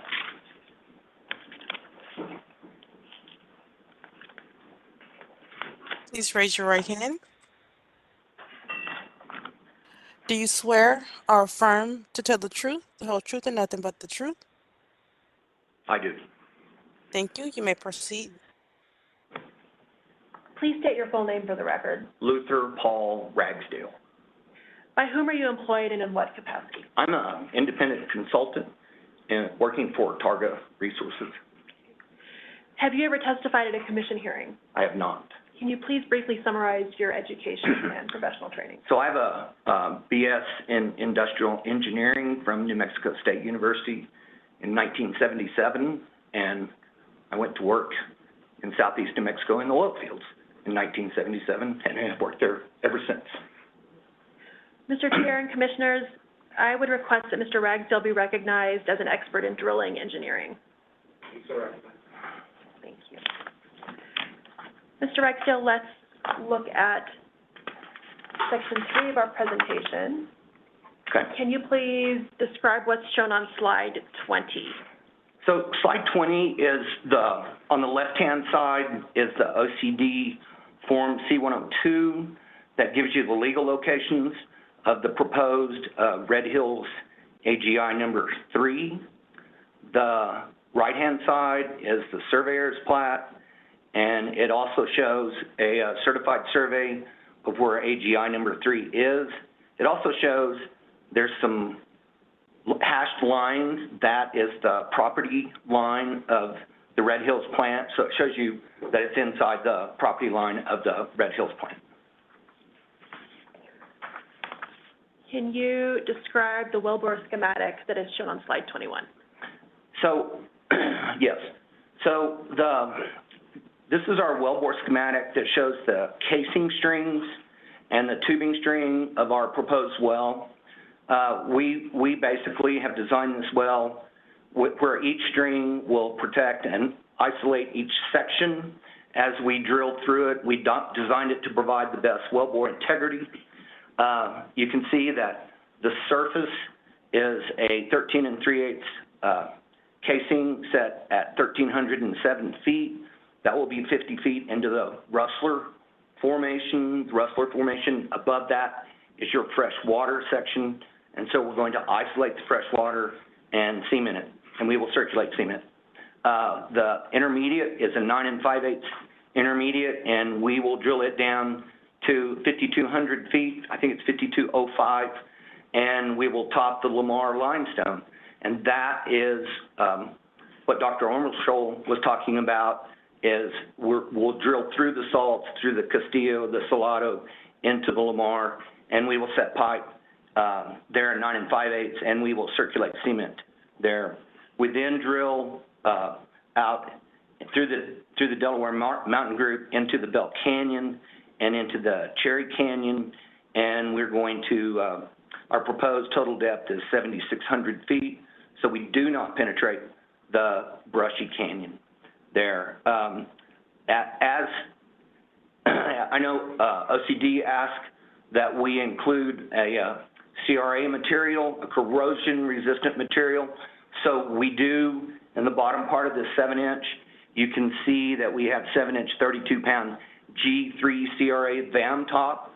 The G3 is a nickel alloy. It is a corrosion-resistant material to H2S and to TAG. Then we have a tubing string that we'll run a packer on, and the tubing string also is a corrosion-resistant. The full string is a corrosion-resistant material made of a nickel alloy. And will this well design ensure the safety and integrity of the well?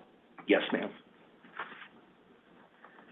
What's shown on slide 22, please? Slide 22 is a little more detail of the actual casing specs.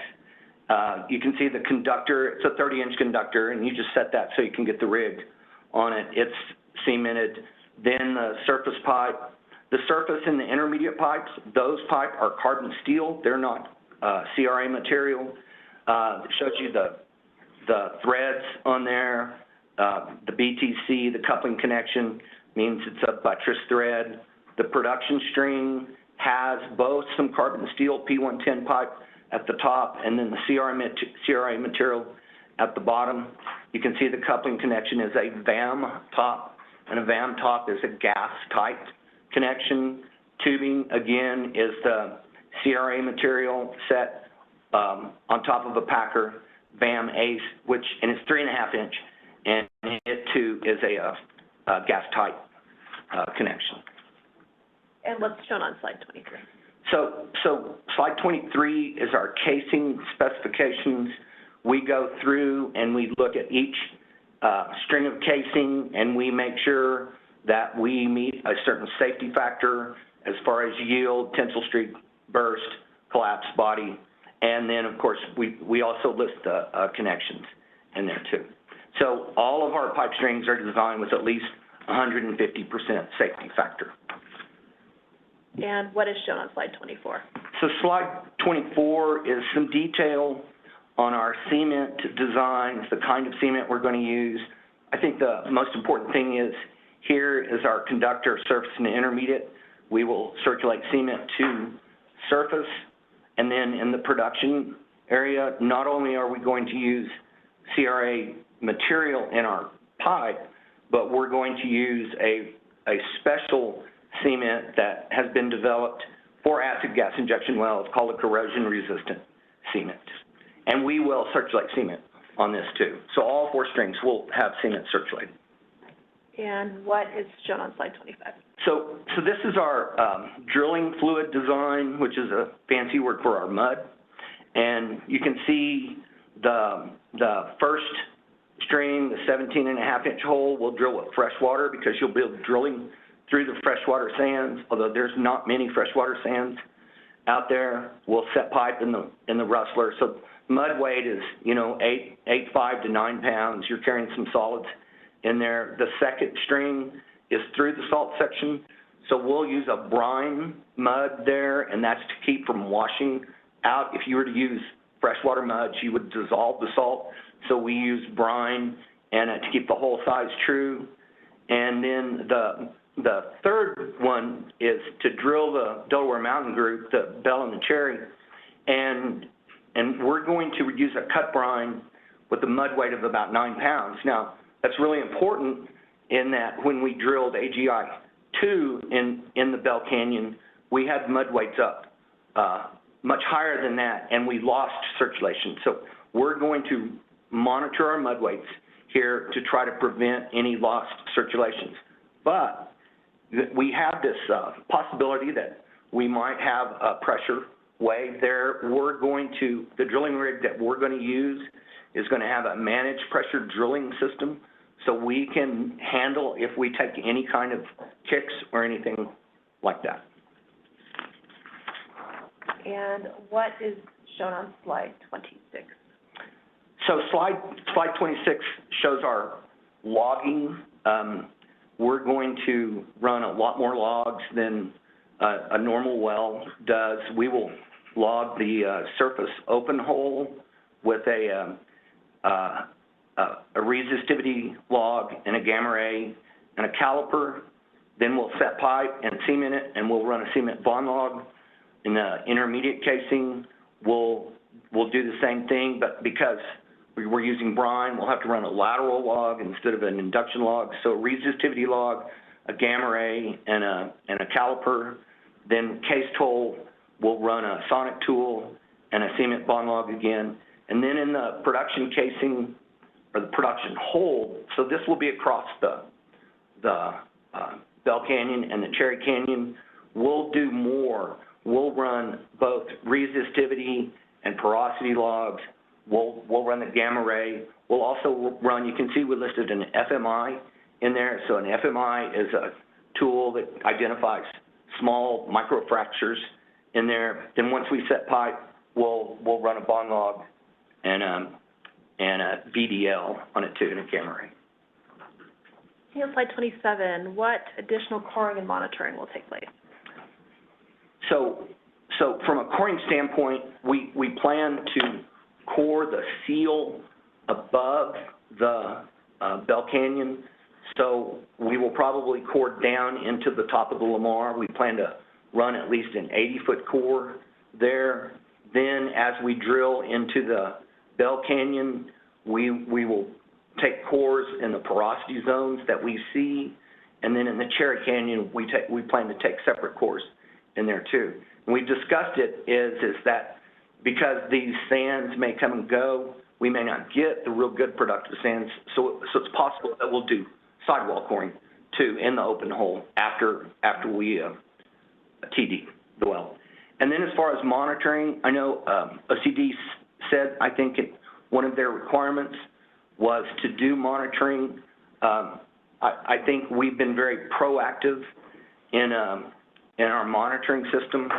We're one of the few wells that has fiber optics. And in this well, we're going to run a fiber optic line behind the 7-inch casing, or behind our production casing, so we can monitor temperature and acoustics in there. So we should be able to see where the injection is going into this interval, and I think it's going to help us model our plume, where also will attach fiber optics to the 3.5-inch tubing, and it'll run down and tie into the production packer, which sits right on top of the injection interval.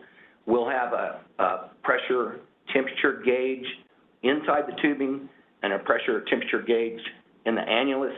This is going to really give us real-time monitoring of leak detection, instantaneous. And so we have this in our AGI-1. We have it in the tubing, not in the casing. And so we get a report daily that we can monitor, and mainly for leak detection or any other anomalies that you might have. Mr. Ragsdale, based on your training and experience, will the well be designed to ensure the safe injection of TAG? Yes. And is this well design appropriate for the injection of TAG at this location in this reservoir? Yes, it is. Thank you. I have no further questions for Mr. Ragsdale. Mr. Molander, any questions, Mr. Ragsdale? No, I do not, Mr. Chair. Thank you. Mr. Elwood? No, sir, thank you. Ms. Clay, I knew it. I thought I was going to get away. all right, Vice Chair Bowen, please, Commissioner Willis, you have a question. Thank you, Paul. So the first question is, as you are designing the well, did you take into consideration the potential hazards that, you might want to look out for? Absolutely, yes. Well, I think the main hazard is that we're located a little more than 1,000 feet away from a well that's actively being injected into. And so you're going to want to make sure that if you drill in and you encounter, we don't think it will based on some of Dr. Tu's modeling, but we are going to be prepared. And so the managed pressure drilling enables us to hold back if we do encounter H2S in the mud. We'll have surface monitors in our mud pits, and we take extreme caution on the rig itself We do daily safety trainings. Actually, we do twice a day. Each crew that comes on, we make sure that they all have H2S training. And then if we do encounter it, we would see it in our mud first. And if we start getting H2S, we will utilize this managed pressure drilling to hold back, to overcome that formation pressure there. That's I think the biggest concern. Lost circulation is always a problem. We'll have lost circulation materials on location. So you said, so I'm going to the casing right now. Mm-hmm. So you do have P10, P1 tank? Yes, sir. And then also CRA materials. Yes, sir. I just want to be sure that you're saying that the P1 tank, or let me ask, so which portion of this string that you're going to use the P1 tank? So in the hole itself, where the injection interval is, that will just be carbon steel, because you're going to be injecting acid gas into it. So what we're trying to do is prevent that acid gas from migrating up the hole. So we will set the corrosion-resistant material right where we're going to set the packer. So our packer is going to be set, if our top perf is at 5,700 feet, our corrosion-resistant alloy material will be from 5,700 to 5,400, or from 5,650 to 5,350. Kind of depends on our logs where we're going to perforate.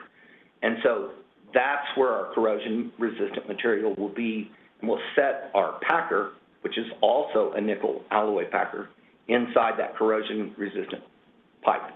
And then to add to that, we will run corrosion-resistant cement behind that corrosion-resistant pipe. So yeah, the same for the cement. Yes. Go out. Yes, to that same place. Okay. Yeah. Okay. And then from there on up, we'll run carbon steel pipe. And you run the cement all the way to the surface. Yes, sir. Yeah. Now, so on that one, you have fiber behind the heat, so you're going to cement the fiber behind the heat, right? Yes. So I'm a little bit curious as to how you're going to manage your DV and then the EC, whatever that get the name, right? Oh, the DV tools? The DV tools and then. So our DV tools are also made of corrosion-resistant material. They're not external casing packers, because if you used an external casing packer, you'd crimp your fiber. So does it say ECP? So you have the DV tool and then you do have the EC. Let me give the name, right? Because that one has to be switched, right? The ECP. So we can't, to run fiber, we can't use the external casing packer. You can only use the DV tool. That is, That's right. that's where I was going. Yeah. Because, You'll ruin it. exactly. Yeah. So I just wanted to be sure. No, you're right. Yeah, I just If, wanted. if that's in here, it's wrong. So I'll change that. I appreciate that. We had a same problem, okay? So Yeah. I just wanted to make sure that, And we are going to have that fiber all the way to the bottom of the pipe, down to TD, to 7,600. But you're going to perforate that interval. And so we have been told that when you perforate, you don't perforate that fiber. So I still want to see that, too. yeah, so you want to use your red tech to make sure you do not damage your fiber. Right. That's correct. Let me ask, why are you using DV tools? No, the fiber optics? You have one behind casing and one along the tubing. Why?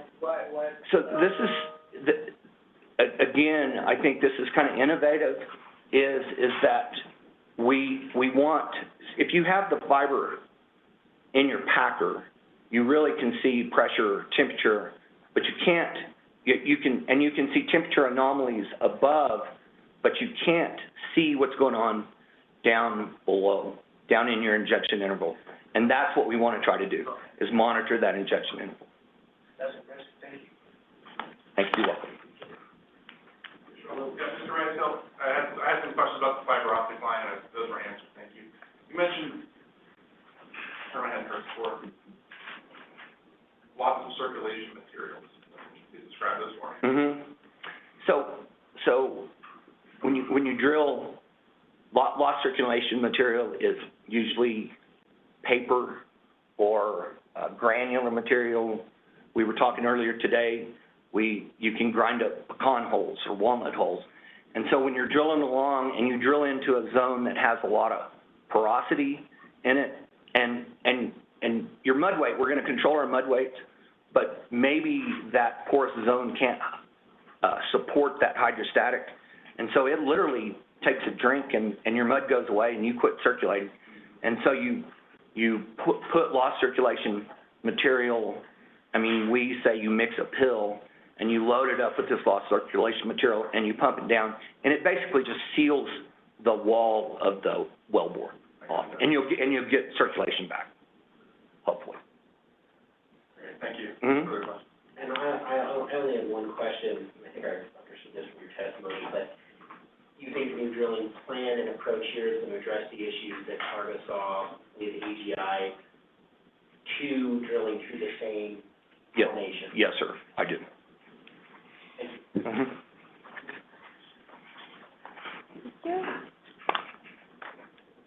Targa's next witness is Dr. David Tu.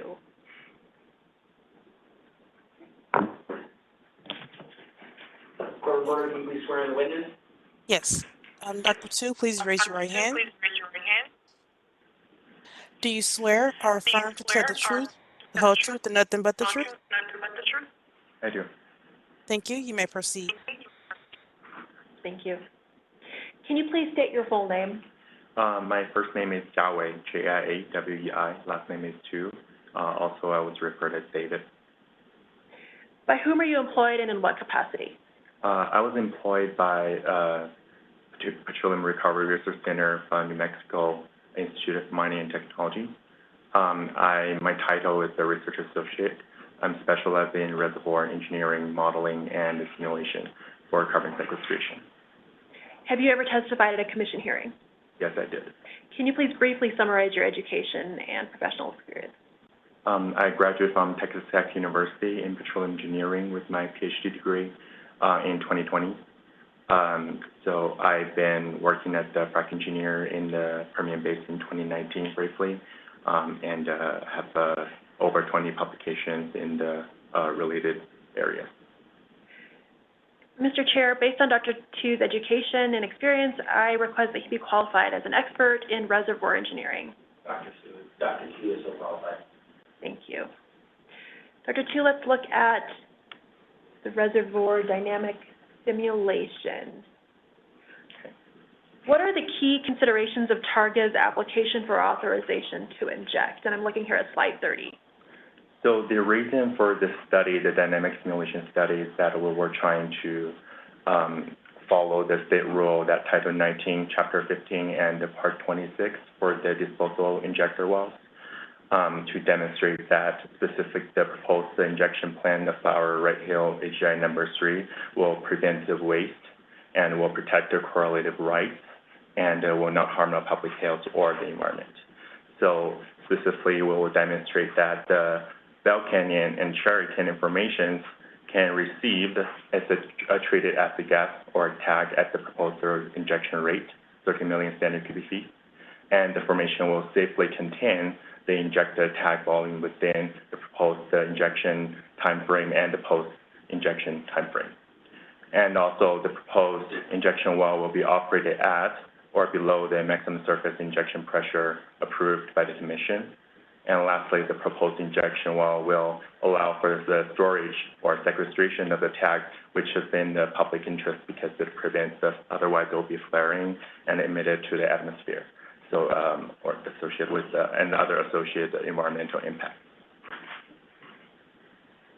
And what is shown on slide 31? On this slide, first of all, we showed the map of the Red Hill gas treatment facility that is within this polygon, that we have the AGI number 1 well and AGI proposed number 3 well, and the temporary abandoned AGI number 2 well. And currently that we have AGI number 1 well actively injecting in the past 5 years since August 2018, with the average rate of 1.2 million standard cubic feet. And we just had a hearing in May that did a 5 years reevaluation of the injection. And what is shown on slide 32? On the slide 32, it shows the reservoir dynamic simulation model that we built for this study. That first on this chart, it shows the 2D aerial view of the domain of the model that you can see that it encompasses the property of the Red Hill facility.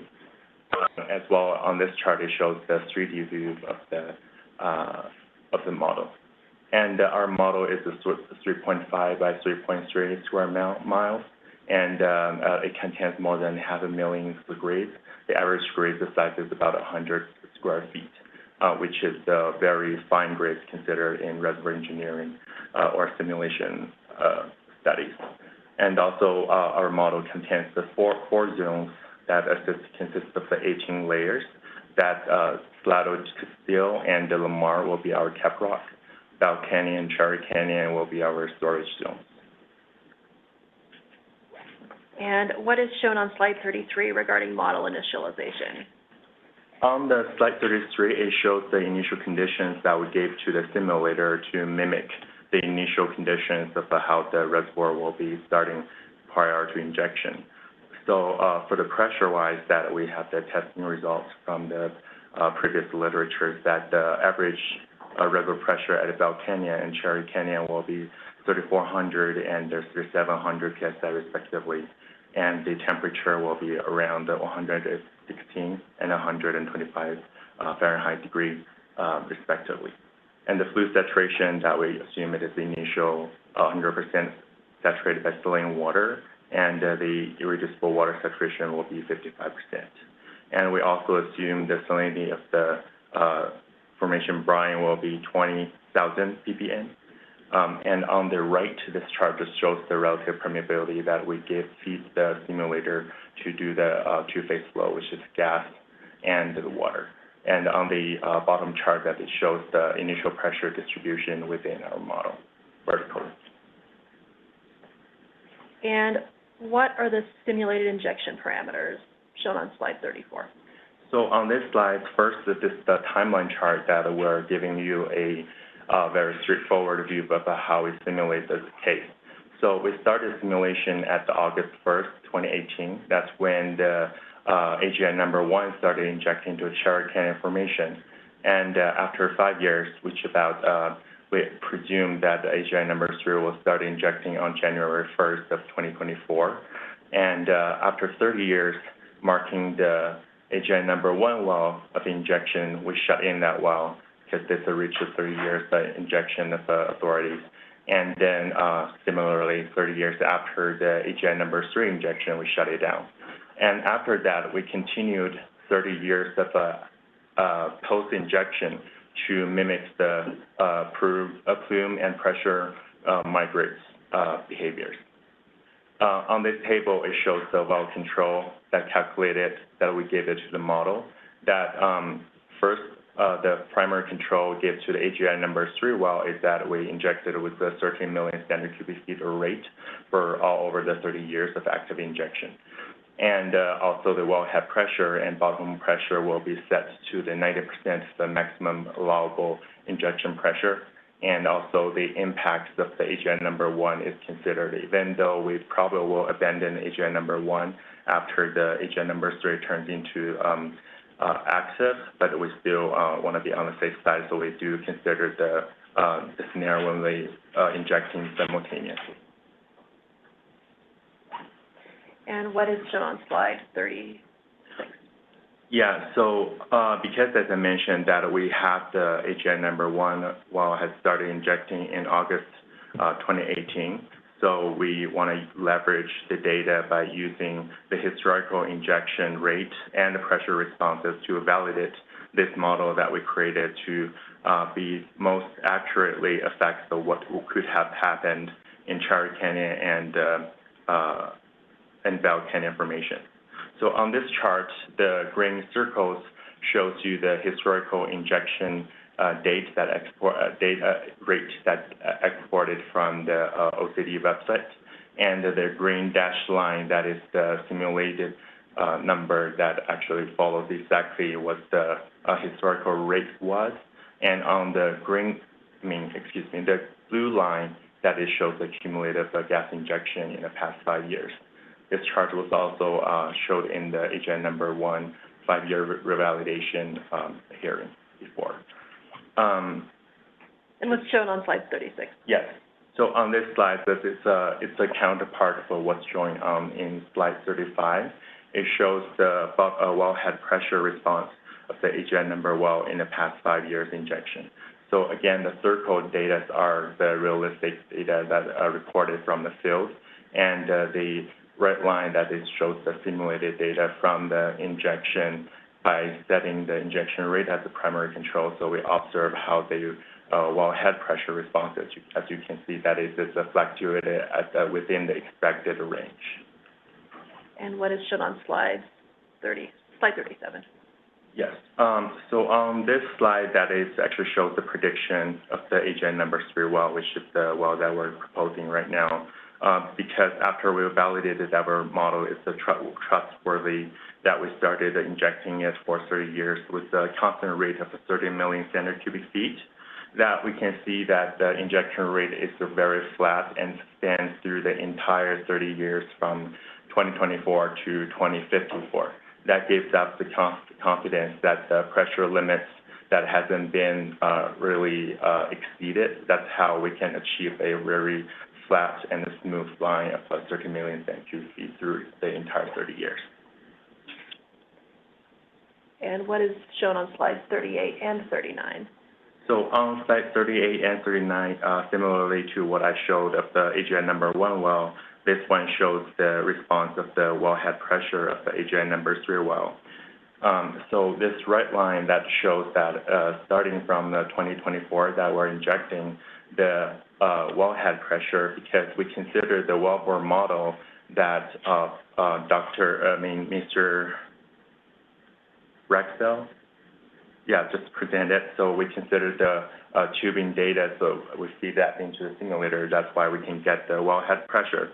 So as we can see that the wellhead pressure starting around the 1400 psi and the gradual increase, and the average value is about 1450 psi throughout the entire 30 years. Most importantly, that because the OCD do have the formula to calculate the maximum allowable wellhead pressure. So we compared that data with our calculated data, the maximum allowable pressure, which is 1767.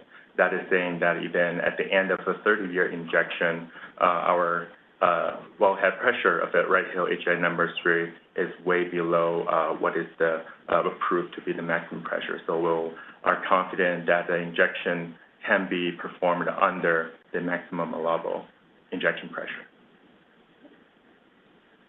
And what is shown on slide 40 regarding the plume? On this slide, it shows the tax plume movement and migration during the 30 years of active injection. So from the left to right, it shows you 4 time steps. So the earliest is on the left is where the year of January 1st, 2030. That shows about 6 years after we start the injection, the plume is the size. I would say this is around 0.4 miles the diameter.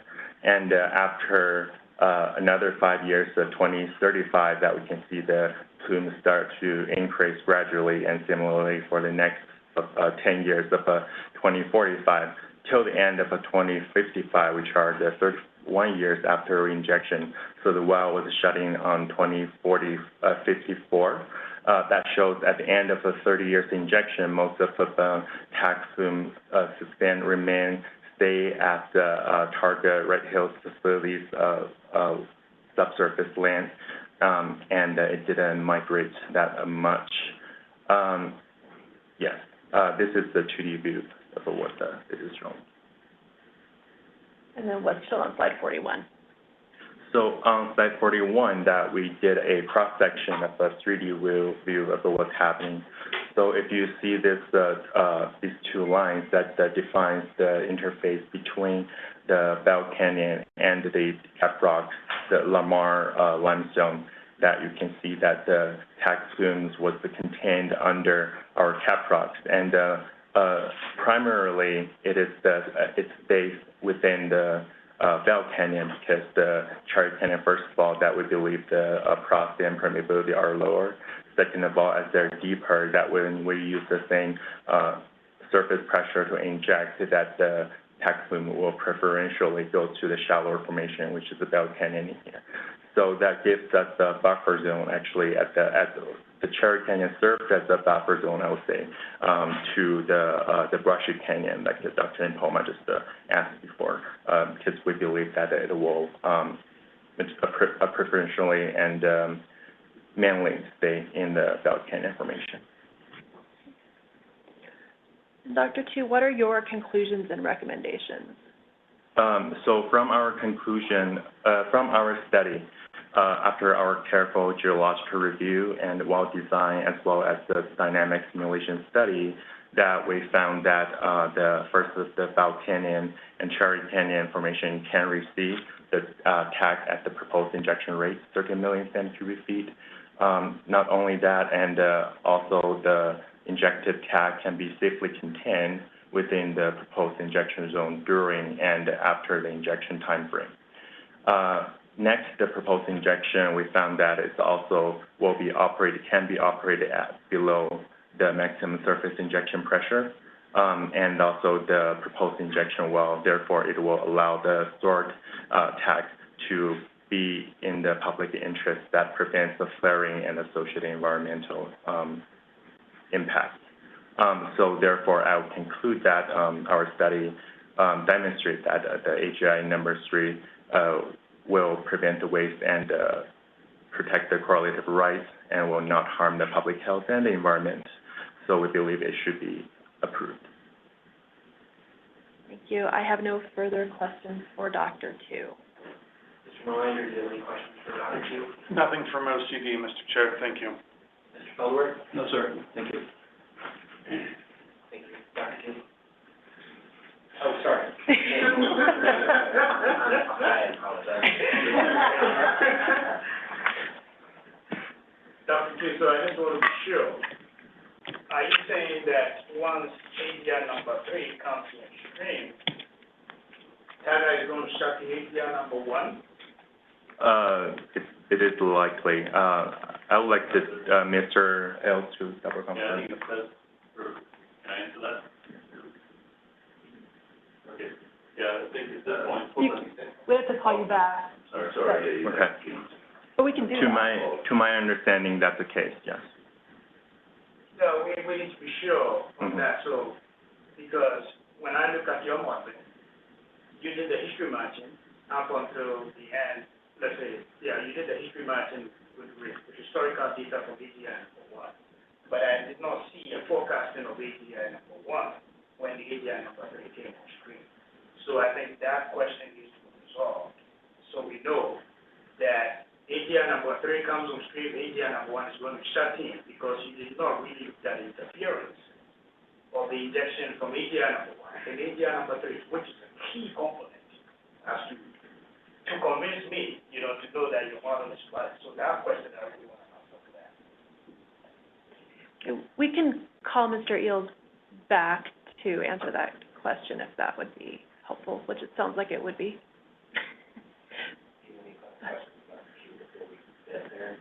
Yeah, if you want to get that answer. Okay. First. Because that impacts everything. Before Mr. Earls comes up, Dr. Tu, I have one question. Is the modeling of the fluid spread that you showed for AGI 3 assume that AGI 1 was operating for the same period or shut down? It assumed it was shut down after AGI 3 came on? No, it assumes if there's a timeline, it assumes it operates from 2018 to 2048. So if you go 3 slides ahead to the plume model, so this image here, the TAG plume after 30 years, that's because shows the propagation, assumes that AGI 1 has been operating for not the whole period, but for its 30-year life as well? Yes, the reason we don't see it here because that, the AGI number 1 in the past few years, even if it's permitted to inject under 13 million standard cubic feet, but because of the tight properties in Cherry Canyon, as you can see in the past 5 years, the average injection rate is only about 1.2 million standard cubic feet. So that's the rate we use to inject in the next 25 years. So that's why you're saying the plume that it shows as a one plume, but it is so just because the AGI number 1 was covered by the plume of AGI number 3. Does that make sense? But we don't see AGI number 1 here. That's because this is showing the top layer of the Bell Canyon, and the AGI number 3 injects to the Cherry Canyon. So this slide is showing the layer of Bell Canyon. Does it make sense? So it's high. Yeah, but I agree. It's a little confusing. So I should have combined both plumes from different elevations to the same on the 2D view, so that we can have a clearer depiction of it. Yeah. So based on that confirmation, then based on the confirmation, I don't necessarily need to respond to that. But, David, so I do not 100% agree with that, because if you look at the slide where you were showing the profile of the AGI number 3 injection rate, go to the one that's flat. Yes. Okay. So I want to see superimpose the AGI Number 1. over AGI number 3. Then I can see clearly if they are, based on the face of the model, I don't see whether it's in there or not. I don't. But Yeah, I if on this slide you want to show the rate of AGI number 1 and AGI number 3, then it answers all my concerns. That is really the model where you are not shutting it in, but you have it all open in there. Okay. I do have other questions too, but those were really big points in there. So on your slide where you were showing the model description, I asked Dr. Almasho about how do you define your storage complex? Because I do see you have the cap rock, you have your storage zones, but I do not see any cap rock beneath your injection zone. That would be the bedrock. But I do not see it in your model. Yeah, it was in the surfaces of brush basin was just used at the bottom of the Cherry Canyon. So the zoned brushy basin was not considered in this model. So how then do you define so the question is, do you believe the brushy canyon is part of the storage complex or no? I don't believe so. We don't target at it. At least in the simulation in this case, we don't consider that as our storage complex. In fact, on this 3D view, you can see that the majority of the plume stays in the Bell Canyon. So even the Cherry Canyon, we can say we consider this a buffer zone or a secondary storage zone, other than. Well, let's look at this one, clear. So you can see that there is a migration down there.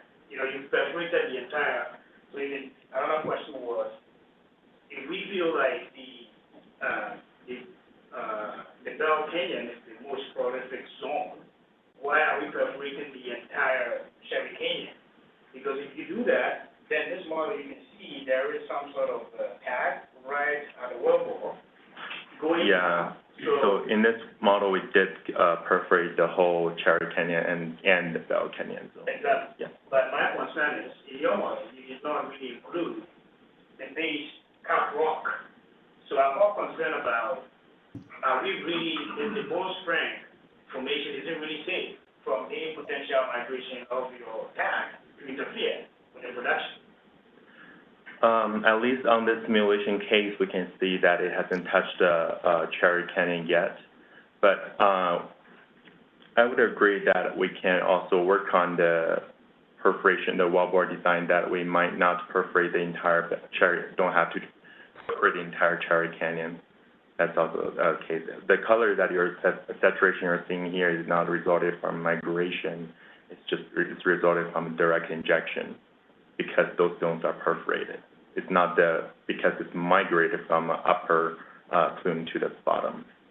So is it your testimony that Tiger is going to look at the porosity logs to make sure that they are perforating, let's say, more realistic zones than perforating the entire zones? Yes, actually, ultimately, that before any injection, Targa would do a separate test before any injection. Yeah, you do separate tests, but you do perforation prior to separate tests. So I just want to know that Tiger is going to take steps and look at the porosity logs, because we want to prevent waste, right? So Yeah. you're looking at the porosity logs to make sure that if the Bell Canyon is the most prolific zone, you are targeting that. Yeah, perforation. that's actually very good suggestion. Yeah, we look at the open hole log before any perforations to see we'll review the log before maybe we'll modify any perforation zones. Yeah, I really want you to add the injection rate of AGI number 1, superimposing that with AGI number 3 on your final slide, because that one will give us comfort that you really incorporated the model from AGI number 1 for us to understand the interferences. Now, let me ask you, as you did this model, based on my experience in Sherry Canyon, you also mentioned that it's very tight, so even you can look at that from the injection rate, right, that it's not really meeting the 10 million target. I want to ask you, what do you feel like it is the biggest difference between AGI number 1 and AGI number 3 in terms of the potential performance? The biggest difference, we would say that before we do that, we didn't realize Bell Canyon might have a better porosity and permeability than Cherry Canyon. So for AGI number 1, we didn't complete the Bell Canyon zone. That's what resulted in the Cherry Canyon zone of AGI number 1 didn't inject as what we expected. 30 million standard cubic feet couldn't receive that rate. So when you say we did not know, if you listen to Razdell's testimony, he said that there were some sort of loss calculation. So I don't know if he was referring to AGI number 3 well. Number 2. The drilling during AGI number 2 well. During the drilling of number 2 well, when it's passing So through. that was when you realized that the Bell Canyon is a more prolific zone for injection? I couldn't speak of that because AGI number 1 well was permitted in 2012, and I was in high school.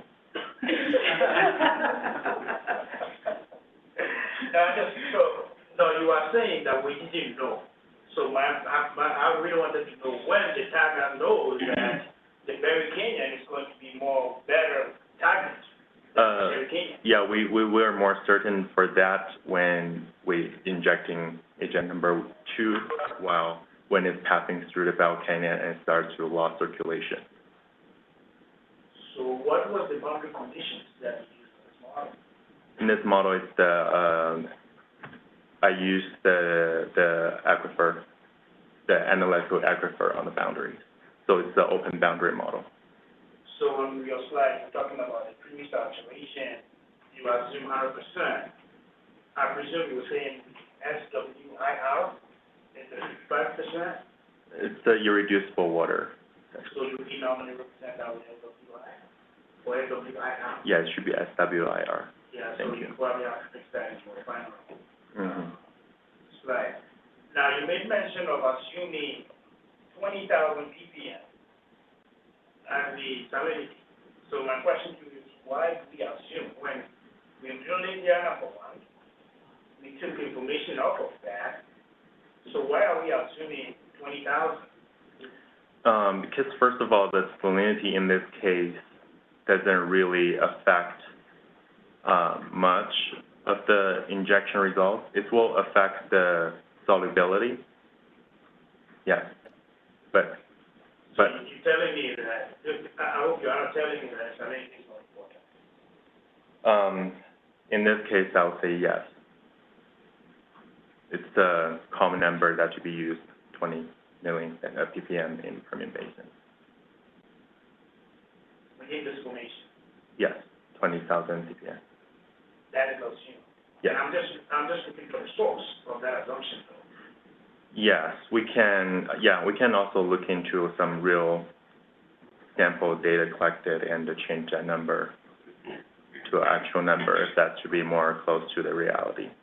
Yeah, since you are not too confident about this number, I just want to make sure that Tiger knows that this zone that they are targeting, in this area, you have, subject to more than 10,000 ppm.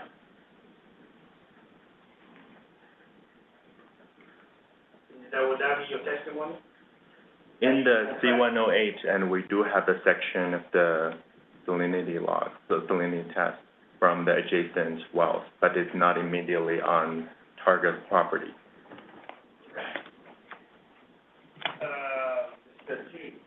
So I think, I don't know if Mr. Abrams allowed that they make some changes to the slides, because these slides, though it's good, but I think additional information to give more clarity, just in case someone started to confuse that. Especially the India number 1, India number 3. We want to see those profiles that they are all represented. And on the blue, you have to show the location of the India number 3. But India number 1 is not there at all. So it's a little bit concerning. So if it's possible. I mean, I have some questions here just based on your line of questioning. Commissioner Boyle, do you have any questions for the center? I do. I think they're along the same lines as Dr. Aploma's questions about potential communication between AGI number 1 and AGI number 3. Dr. Aploma, that was where you were going, correct? Yes, sir. And that plume is located or shown on the map. Dr. Aploma, were your concerns met with respect to communication? You know, so when I look at the model, I know it was done right. I do know, okay, based on what I'm seeing here. But someone who doesn't have a lot of experience in reservoir engineering is not going to convince. Right here, I don't see the AGI number 1 located on there, but based on your response, you're saying that the volume is small, so it's superimposed. But at least showing those.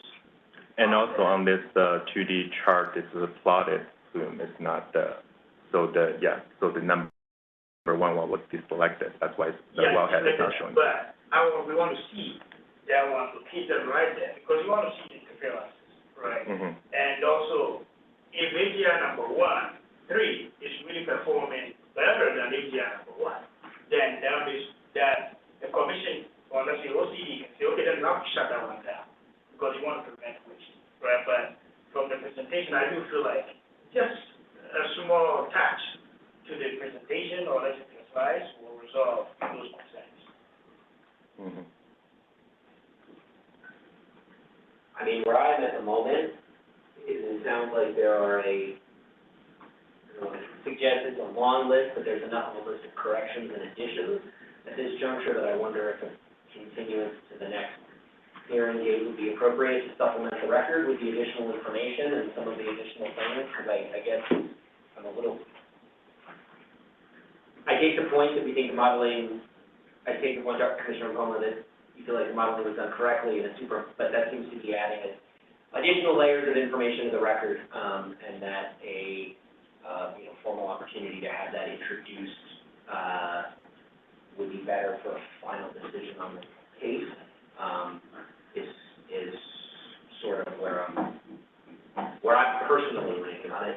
Welcome to the discussion on it. But what about if they provide that, Mr. Chair, may I address the commission quickly? I don't think OCD would necessarily oppose that. Could council have a few minutes to discuss that before the commission makes a determination? Yes. But before you have that, do you have any other witnesses to present? I do not have any other witnesses. Did you want to recall Mr. Eels? Yes, I would like to recall Mr. Eels, but if we need to do that.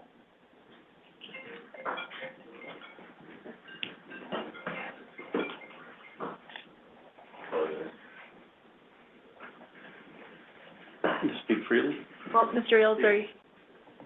He was already, sworn in and recognized in the same hearing, so, he can proceed. Can you answer some of the commission's questions? Yeah, so one of the first questions or comments that was made was that one, I think the term would be abandoned. And the intent is not that AGI 1 would be abandoned as a well, but it would be there as a redundant well. So I just want to make sure that that point was made clear that we don't intend to plug and cement in that well, but it's there as a redundant well, if that matters in the opinion. So it would be there a redundant well with its currently authorized, injection rates and other things like that? Correct. Yeah, so then that means that what we are trying to figure out is positive, because we want to see, those groups, the interactions, we want to see that, all right? To make sure that you are not building up the pressure too much, so you can sustain the truth. For probably 1 year shutdown, because it's just not going to add anything to whatever you want. Very good. And on the salinity, I was aware that Dana Olmer-Scholl is more knowledgeable about that data. So it may be worthwhile asking her for that data point. In your report, I do see that you did water analysis, right? I saw that. But your witness saying we assume. So I'm like, okay, you did water analysis, but why are you assuming? Yeah, and I think the answer to that was that Dana Olmer-Scholl provided that number to Dr. Tu for the modeling. So he received that from, another member of the team. Okay. And that's it. And I do not have any concerns with regards to the salinity number, but just that I'm pretty sure OCD, because they did that to make sure that there's about 10,000, right? So. Yeah, we did take that number from area wells and known, it's a known number, not an assumed number. So I just wanted to make sure that was clear, that, but it came from another person other than Dr. Tu. So when he explained that he was not aware of the specifics, that's true, that it came from someone else. Thank you. Thank you. Sorry, if you'd like to convert. Sure. Yes, I think that'd be a good idea. 5-minute break, thank you.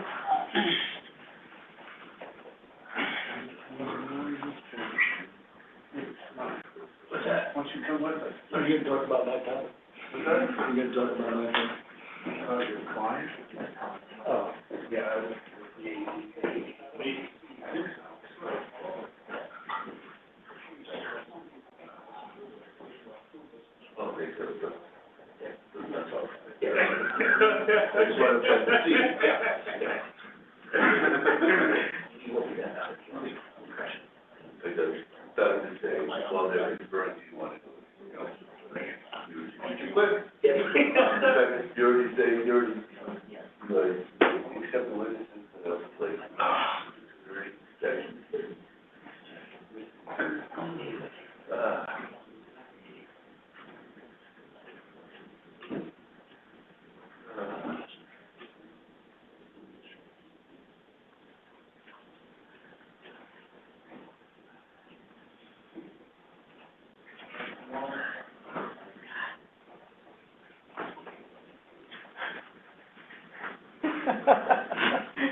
Don't suck me in.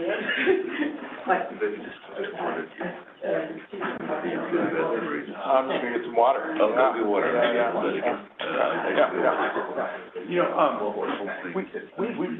I don't know that we've ever got into, closed for private session. Two and a half years that I've been back. Okay. So you know, because, Yeah, I think in general, they're a pretty high bar, and most things we'll just discuss publicly.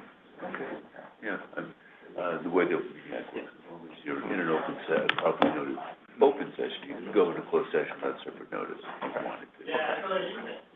Good to know. Yeah, we just typically haven't.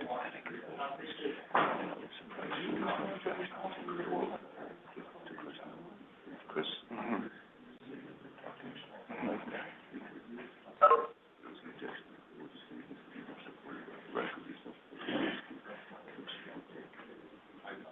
Expertise. That would be something that we can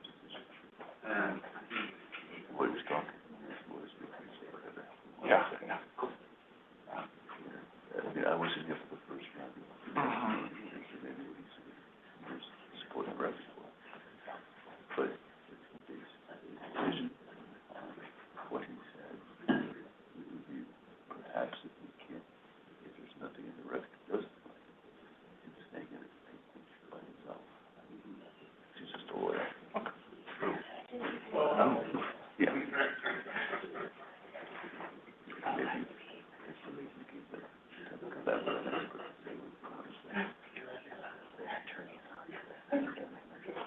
Oh, yeah, that's, yeah, really, yeah, no, she's that good. Yeah.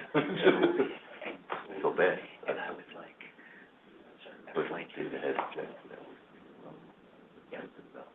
Yeah, yes. Seems like a nice lady.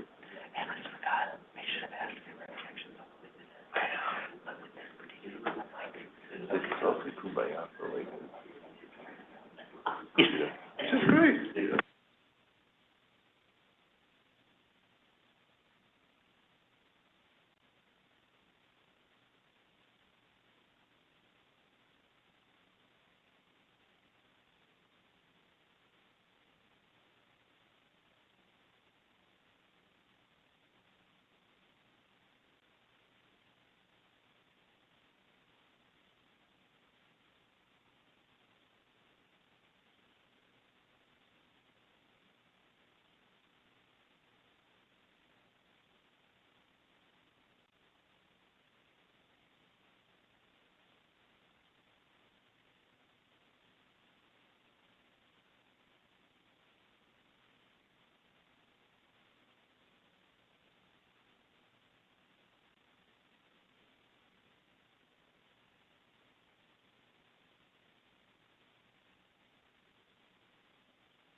Polycon. All right. Oh, Chris is still out, sorry. I'm sorry, Yep.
All right. The Oil Conservation Division's back from our break, for the court reporter's benefit. Do you have a report out from the discussion among council? I do, Mr. Chair. There are two matters. First, Dr. Tu is he can present the slide that Dr. Ampoma had requested. He has it on his computer, and we can provide that now, and then also submit a hard copy to the commission. That would be acceptable. And then after he does that, then we can give you a report on the discussions among council if that is acceptable. That works. Okay, thank you very much, and thank you for your allowance of our discussion. Mr. Chair, if I might, so it looks to me like more of the do is get a little bit more information on the record, that then that could possibly allow us to finish the case. Yeah. Oh, very good. Okay, Dr. Tu, can you explain what is shown on the slide that you have put up on the screen? So what I'm showing now is actually a simulation results of the case that we just presented in the exhibit slide deck. So what you saw earlier on the slide, that is this line of 13 million standard cubic feet. Does that make sense? The injection of the AGI number 3 well. And as I stated that the AGI number 1 well continued its injection till the end of 2014-8.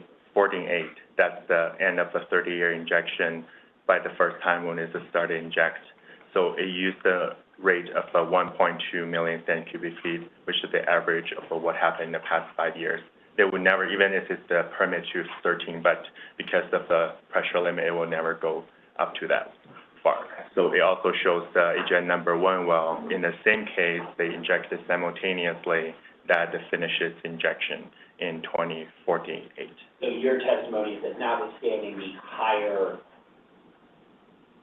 permitted limits in the AGI well, AGI 1 permit, it's not going to hit those because of the porosity and observed operating. Yes, and and even Targa, regardless if it's a redundant well, if inject or not, it will not affect what we propose for AGI number 3 well. And besides that, for the plume view that commissioners requested, this is the 3D view of our model, and I will do a filter of where the saturation of the gas larger than 1%, so that will show you the gas plume from the top view. So we can see that from the top view, this is basically what you saw on the map. But if we zoom in from the side, we can see that the AGI number 1's plume resulted plume that is hiding beneath the AGI number 3 plume.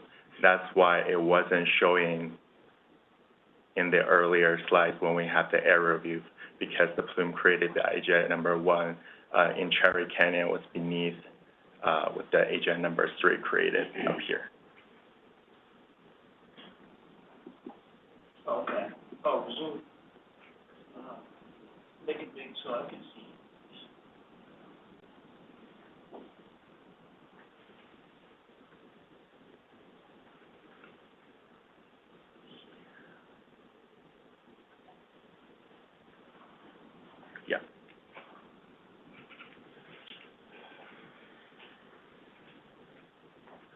know, you have all the two wells injecting. Yes, And the AGI number 3 predominantly within the Bell Canyon. that covered the plume of AGI number 1 well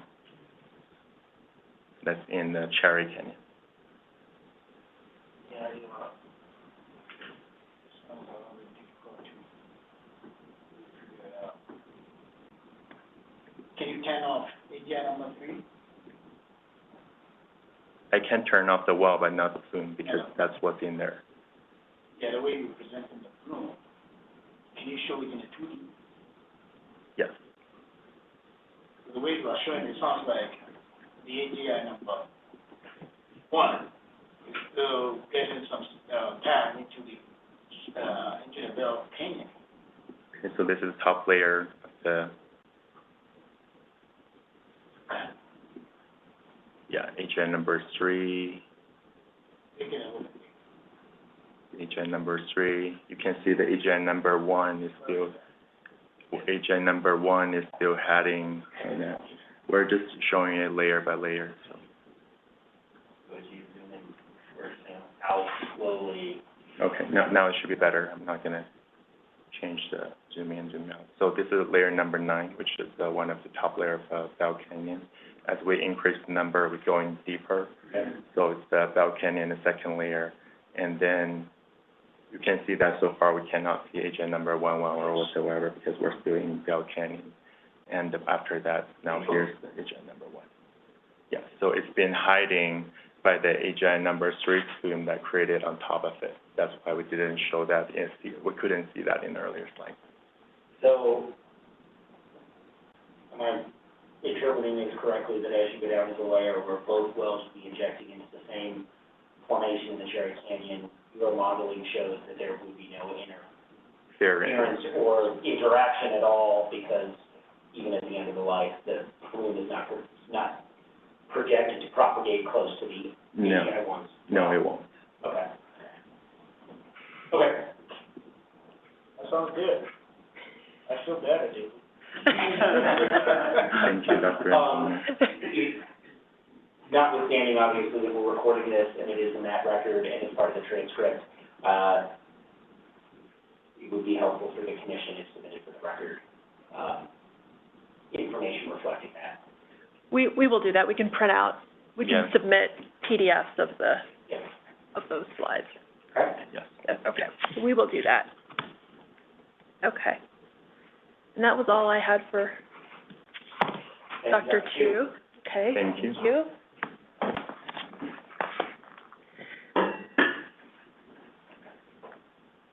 And then, with respect to the discussion among council, there are some concerns about OCD's permit conditions. So we would propose that if this is acceptable to the commission, that the commission could decide this matter today and decide whether to, approve Target's application for AGI 3. And then Mr. Feldwerk, Mr. Moander and I can work on these permit conditions and including them in the order that we would submit to the commission. And hopefully we wouldn't need to have another hearing on that unless there are questions. That's what we would propose. Okay, so essentially the proposal is, commission takes a vote on whether to approve the well, kind of proposed location, other pieces, subject to the party coming back in with an acceptable order and kind of agree to set of conditions. Exactly, I believe. And if I may, Mr. Chair, I think the reason for this is there is some question about the Silurian Devonian formations. That's really the crux of this. And I think it would be beneficial for the commission and frankly, the parties to have, in particular myself, Mr. Tremaine, iron that out and make sure we're clear, because I think there is a question here on whether those conditions should be in place or are appropriate based on the application and the testimony.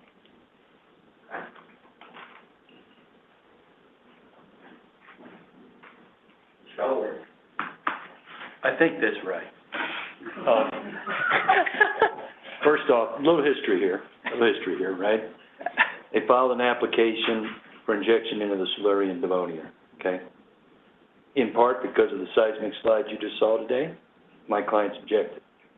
Okay, they're concerned, strongly concerned, about additional disposal in the Silurian Devonian at this location because of the geology in the area, okay?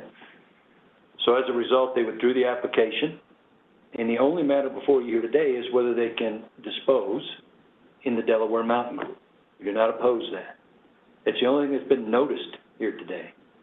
There's been no testimony presented on anything other than disposal in these intervals of the Delaware Mountain Group. So I do not see, when we came in and saw the conditions 2 through 5 that discussed or suggested or hinted that there may be a future Devonian, Silurian well that would be drilled, and then these wells would be, one of the wells would be shut in, et cetera. That, complete surprise, number one, okay? And this hearing is not noticed for that. There's been no notice that there's going to be any discussion about potential or suggested disposal in the Silurian Devonian formation in this area.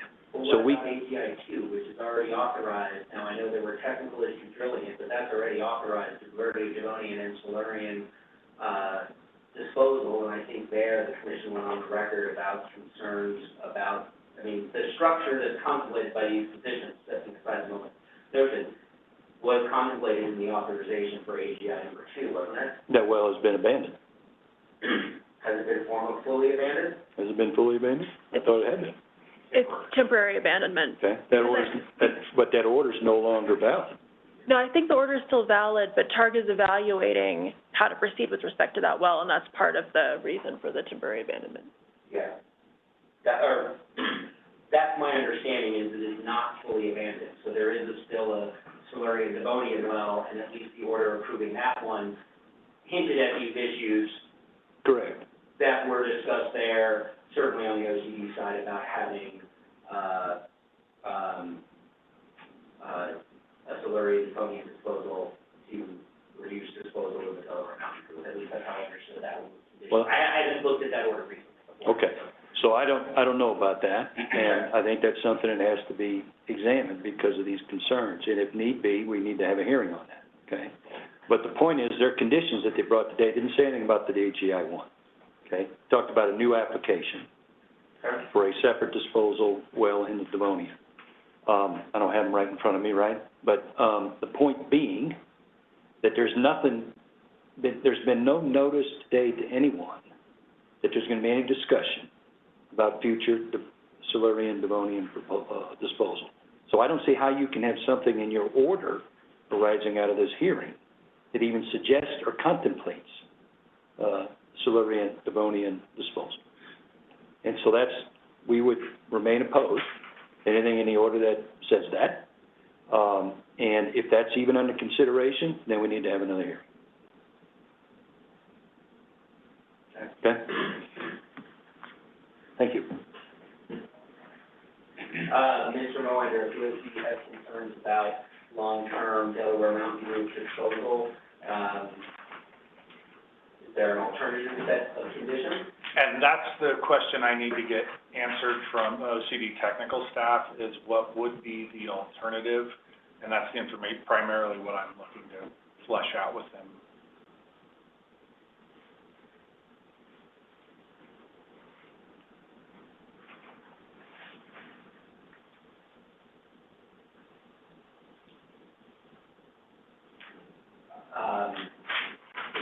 Question to us, I mean, Mr. Chair, if we would be okay essentially signing off on a potential agreement on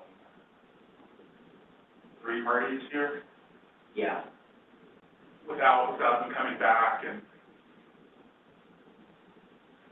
I mean, so, well, first off, do we feel comfortable deliberating on the record about this? Mr. Chair, I think we've almost always deliberated on the record, and so I don't know, no issue with that. I think it's preferable to close session. Yep, agreed, just wanted to ask. You my thoughts listening to this is the conditions that remain open, are significant in my mind, because OCD's condition set, and I'm not dismissing, Mr. Feldorf's point about notice and other pieces of the hearing, but OCD's condition set clearly signals, at least in my mind, a desire to not have long-term Delaware Mountain Group disposal, right? That would be the net effect, if you did Silurian Devonian, if you were the conditioning of the development of such a well. And so authorizing to say, hey, the proposal package is fine, subject to an order that's there that you work out, seems a little, to me, seems a little premature, and so I guess I'm falling back into a continuance for presentation with sort of here are the recommended conditions. Possibly I'll look at council on this, but possibly OCD may even attempt to secure because of other issues, having an expert here, other things like that, if they want to offer testimony here. Mr. Chairman, members of the commission, and I'm not used to giving advice in open session. It takes a while. Also, I've just learned a new phrase, temporary abandonment. It sounds like an oxymoron to me, but I'm going to apart. Anyway, given the fact that we don't have technical staff testifying today especially, and if notice concerns are being raised, I think it would be, your decision would be to have another go at this and allow the parties either to get together and come up with a consensus, or we need to have more evidence, and the court will and the commission will decide at subsequent hearing. There's too much that's below, because there's no, like, dichotomy between conditions and just granting the basic permit. It's all conditions. Yeah. Yeah. So I move that we continue this to the next, to the August 2023 meeting, and that parties can get additional time to present either additional technical inputs. Certainly Targa, please submit the extra information that's shared here, and we can hear either additional technical testimony from the OTE, or maybe the parties come back in with an acceptable set of technical conditions, and we can sort of go from there. Mr. Moinder? Mr. Chair, could, OCD would request leave then to file, essentially it'd be a pre-hearing statement within 10 calendar days, which gives the parties a full week next week to get working on this. And I think, in my mind, conversations between council, they know this is serious enough and that we want to get working on this soon. So if OCD could have 10 days, if needed, of course, if there's not an order supplied, then obviously that, or something along those lines supplied, then there wouldn't be a need for a pre-hearing statement. But if OCD could get that, it would be greatly appreciative. I would suggest, okay, that the problems that we raised today in terms of the notice are not cured by having a hearing in August, where somehow we're back into discussing and maybe having expert testimony about the disposal in the Devonian Silurian formation. Okay? It's not been noticed for that. So, Mr. Feldorf, if they come back with conditions that don't involve Silurian, it would be properly noticed in there. Agreed. And what's unclear to me, when you say, well, we may have additional testimony conditions, is whether you're contemplating that my client should have witnesses here to discuss disposal in the Silurian Devonian. I don't see how we can do that under these proceedings. Chair, I would agree that having another hearing would not solve the notice issue, nor would it be fair or proper for this third party to bring experts in or any evidence in the next hearing, because it doesn't solve the notice problem. So I think your point that if we could have a second hearing that does not meander into the notice concern, that would still worth having the hearing. I agree. Thank you. So I think that Mr. Feldorf's correct, but this application does not involve Silurian Devonian. right? I mean, the application is before the commission is for injection into the Delaware Mountain Group. So that's what Targa is asking the commission to approve. That's what they're planning to do.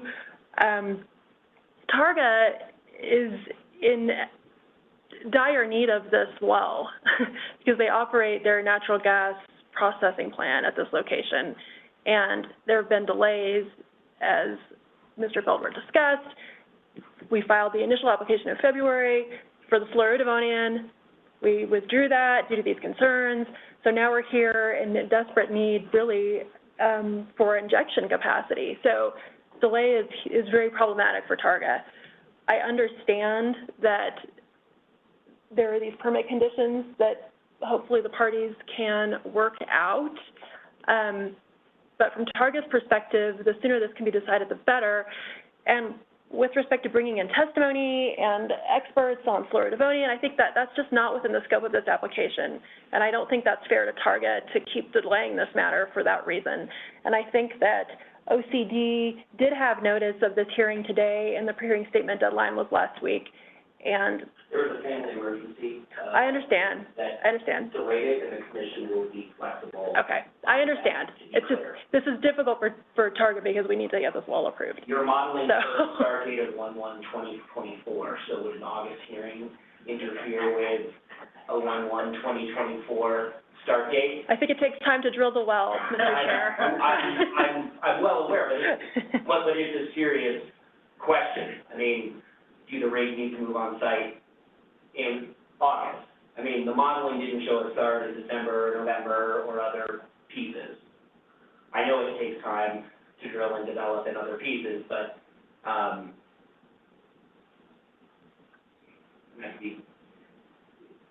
limits here, there are some concerns about long-term just DMV disposal bills here. So how do you propose the commission deals with that in authorizing it and approving it today if there isn't a conditions that we can attach?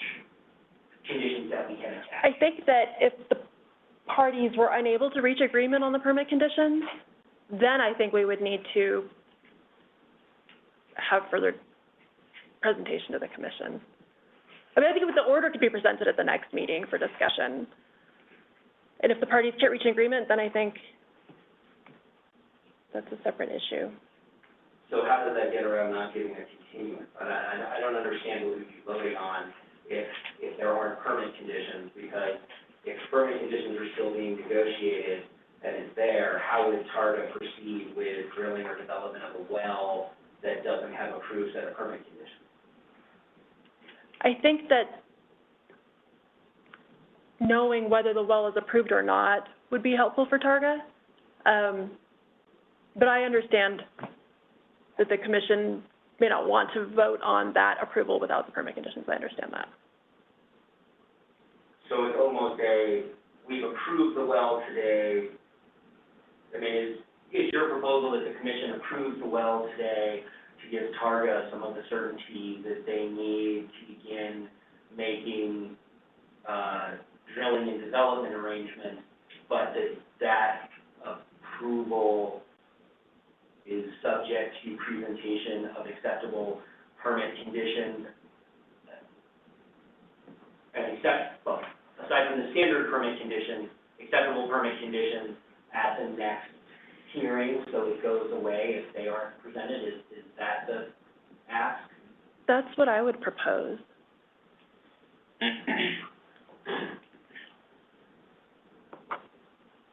You okay with that, Mr. Chair? I would be okay with that. I mean, that's nominally, I think, within the bounds of what valid concerns Mr. Feldward raised about notice. I mean, really, the next hearing is what are the permit conditions that are acceptable to,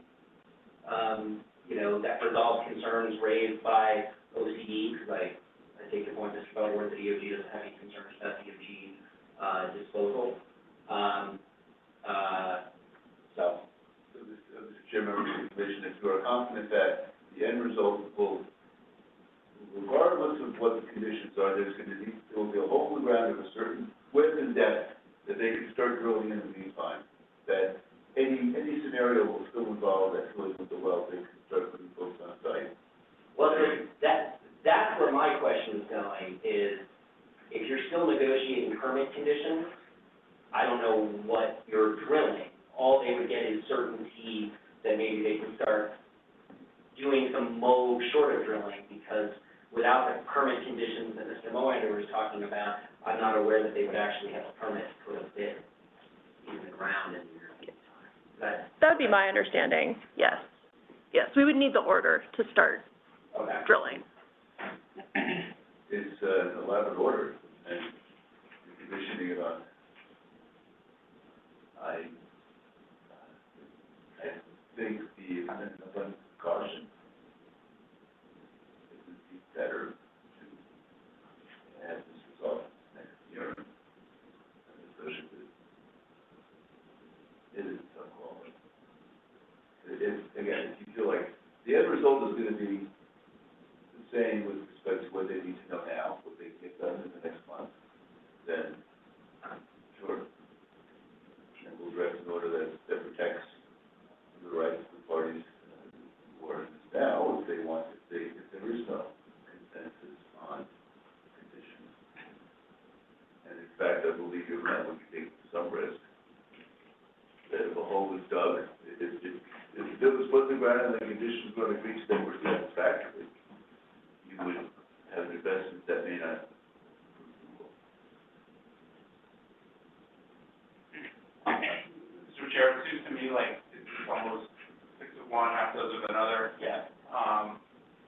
We approved the well with conditions that they don't get to know, we don't vote on until August, or we do the whole thing in August. And I'm okay, probably either way, but, I mean, for me, the only slight balance, Targa has been in twice with application iterations, and there were issues with AGI2. So I guess I'm comfortable here, since really, from a notice purpose, all that can really be discussed next week is sort of, at the next commission hearing, would be conditions, that would be attached to the order. You know, I would be okay approving the well location and design, subject to Targa supplementing the evidentiary records with the issues we discussed, and the parties providing an order in advance of the August commission hearing that reflects both standard conditions for these wells and any special conditions negotiated by the parties. Motion? Oh, let the record reflect that the decision of the commission. Thank you. Thank you. Considering an order, Yeah. okay. We'll have, parties submit a proposed form of order within, just forthwith. I will do that. Thank you. Pushing through the agenda, pending litigation, none, or no updates. And then in other business, we had no specific items, but I did want to remind everyone for the record to accommodate some scheduling things. We discussed this and approved it at the last meeting, but the August 10th meeting of the OCC has been adjusted to August 17th, 2023 at 9 a.m. Mountain Standard Time. And the September 14th, 2023 meeting has changed to September 7th, 2023 at 9 a.m. Mountain Standard Time. I anticipate we will likely be in similar location for both of those meetings, but that'll be covered in the notice. And I'm flagging those changes again because it does impact timing and other pieces. And yes, the chair is aware that it does overlap with division hearings, but so what? the chair is aware. Anything else for the good of the order? All right, everyone have a good afternoon. Thank you. Thank you.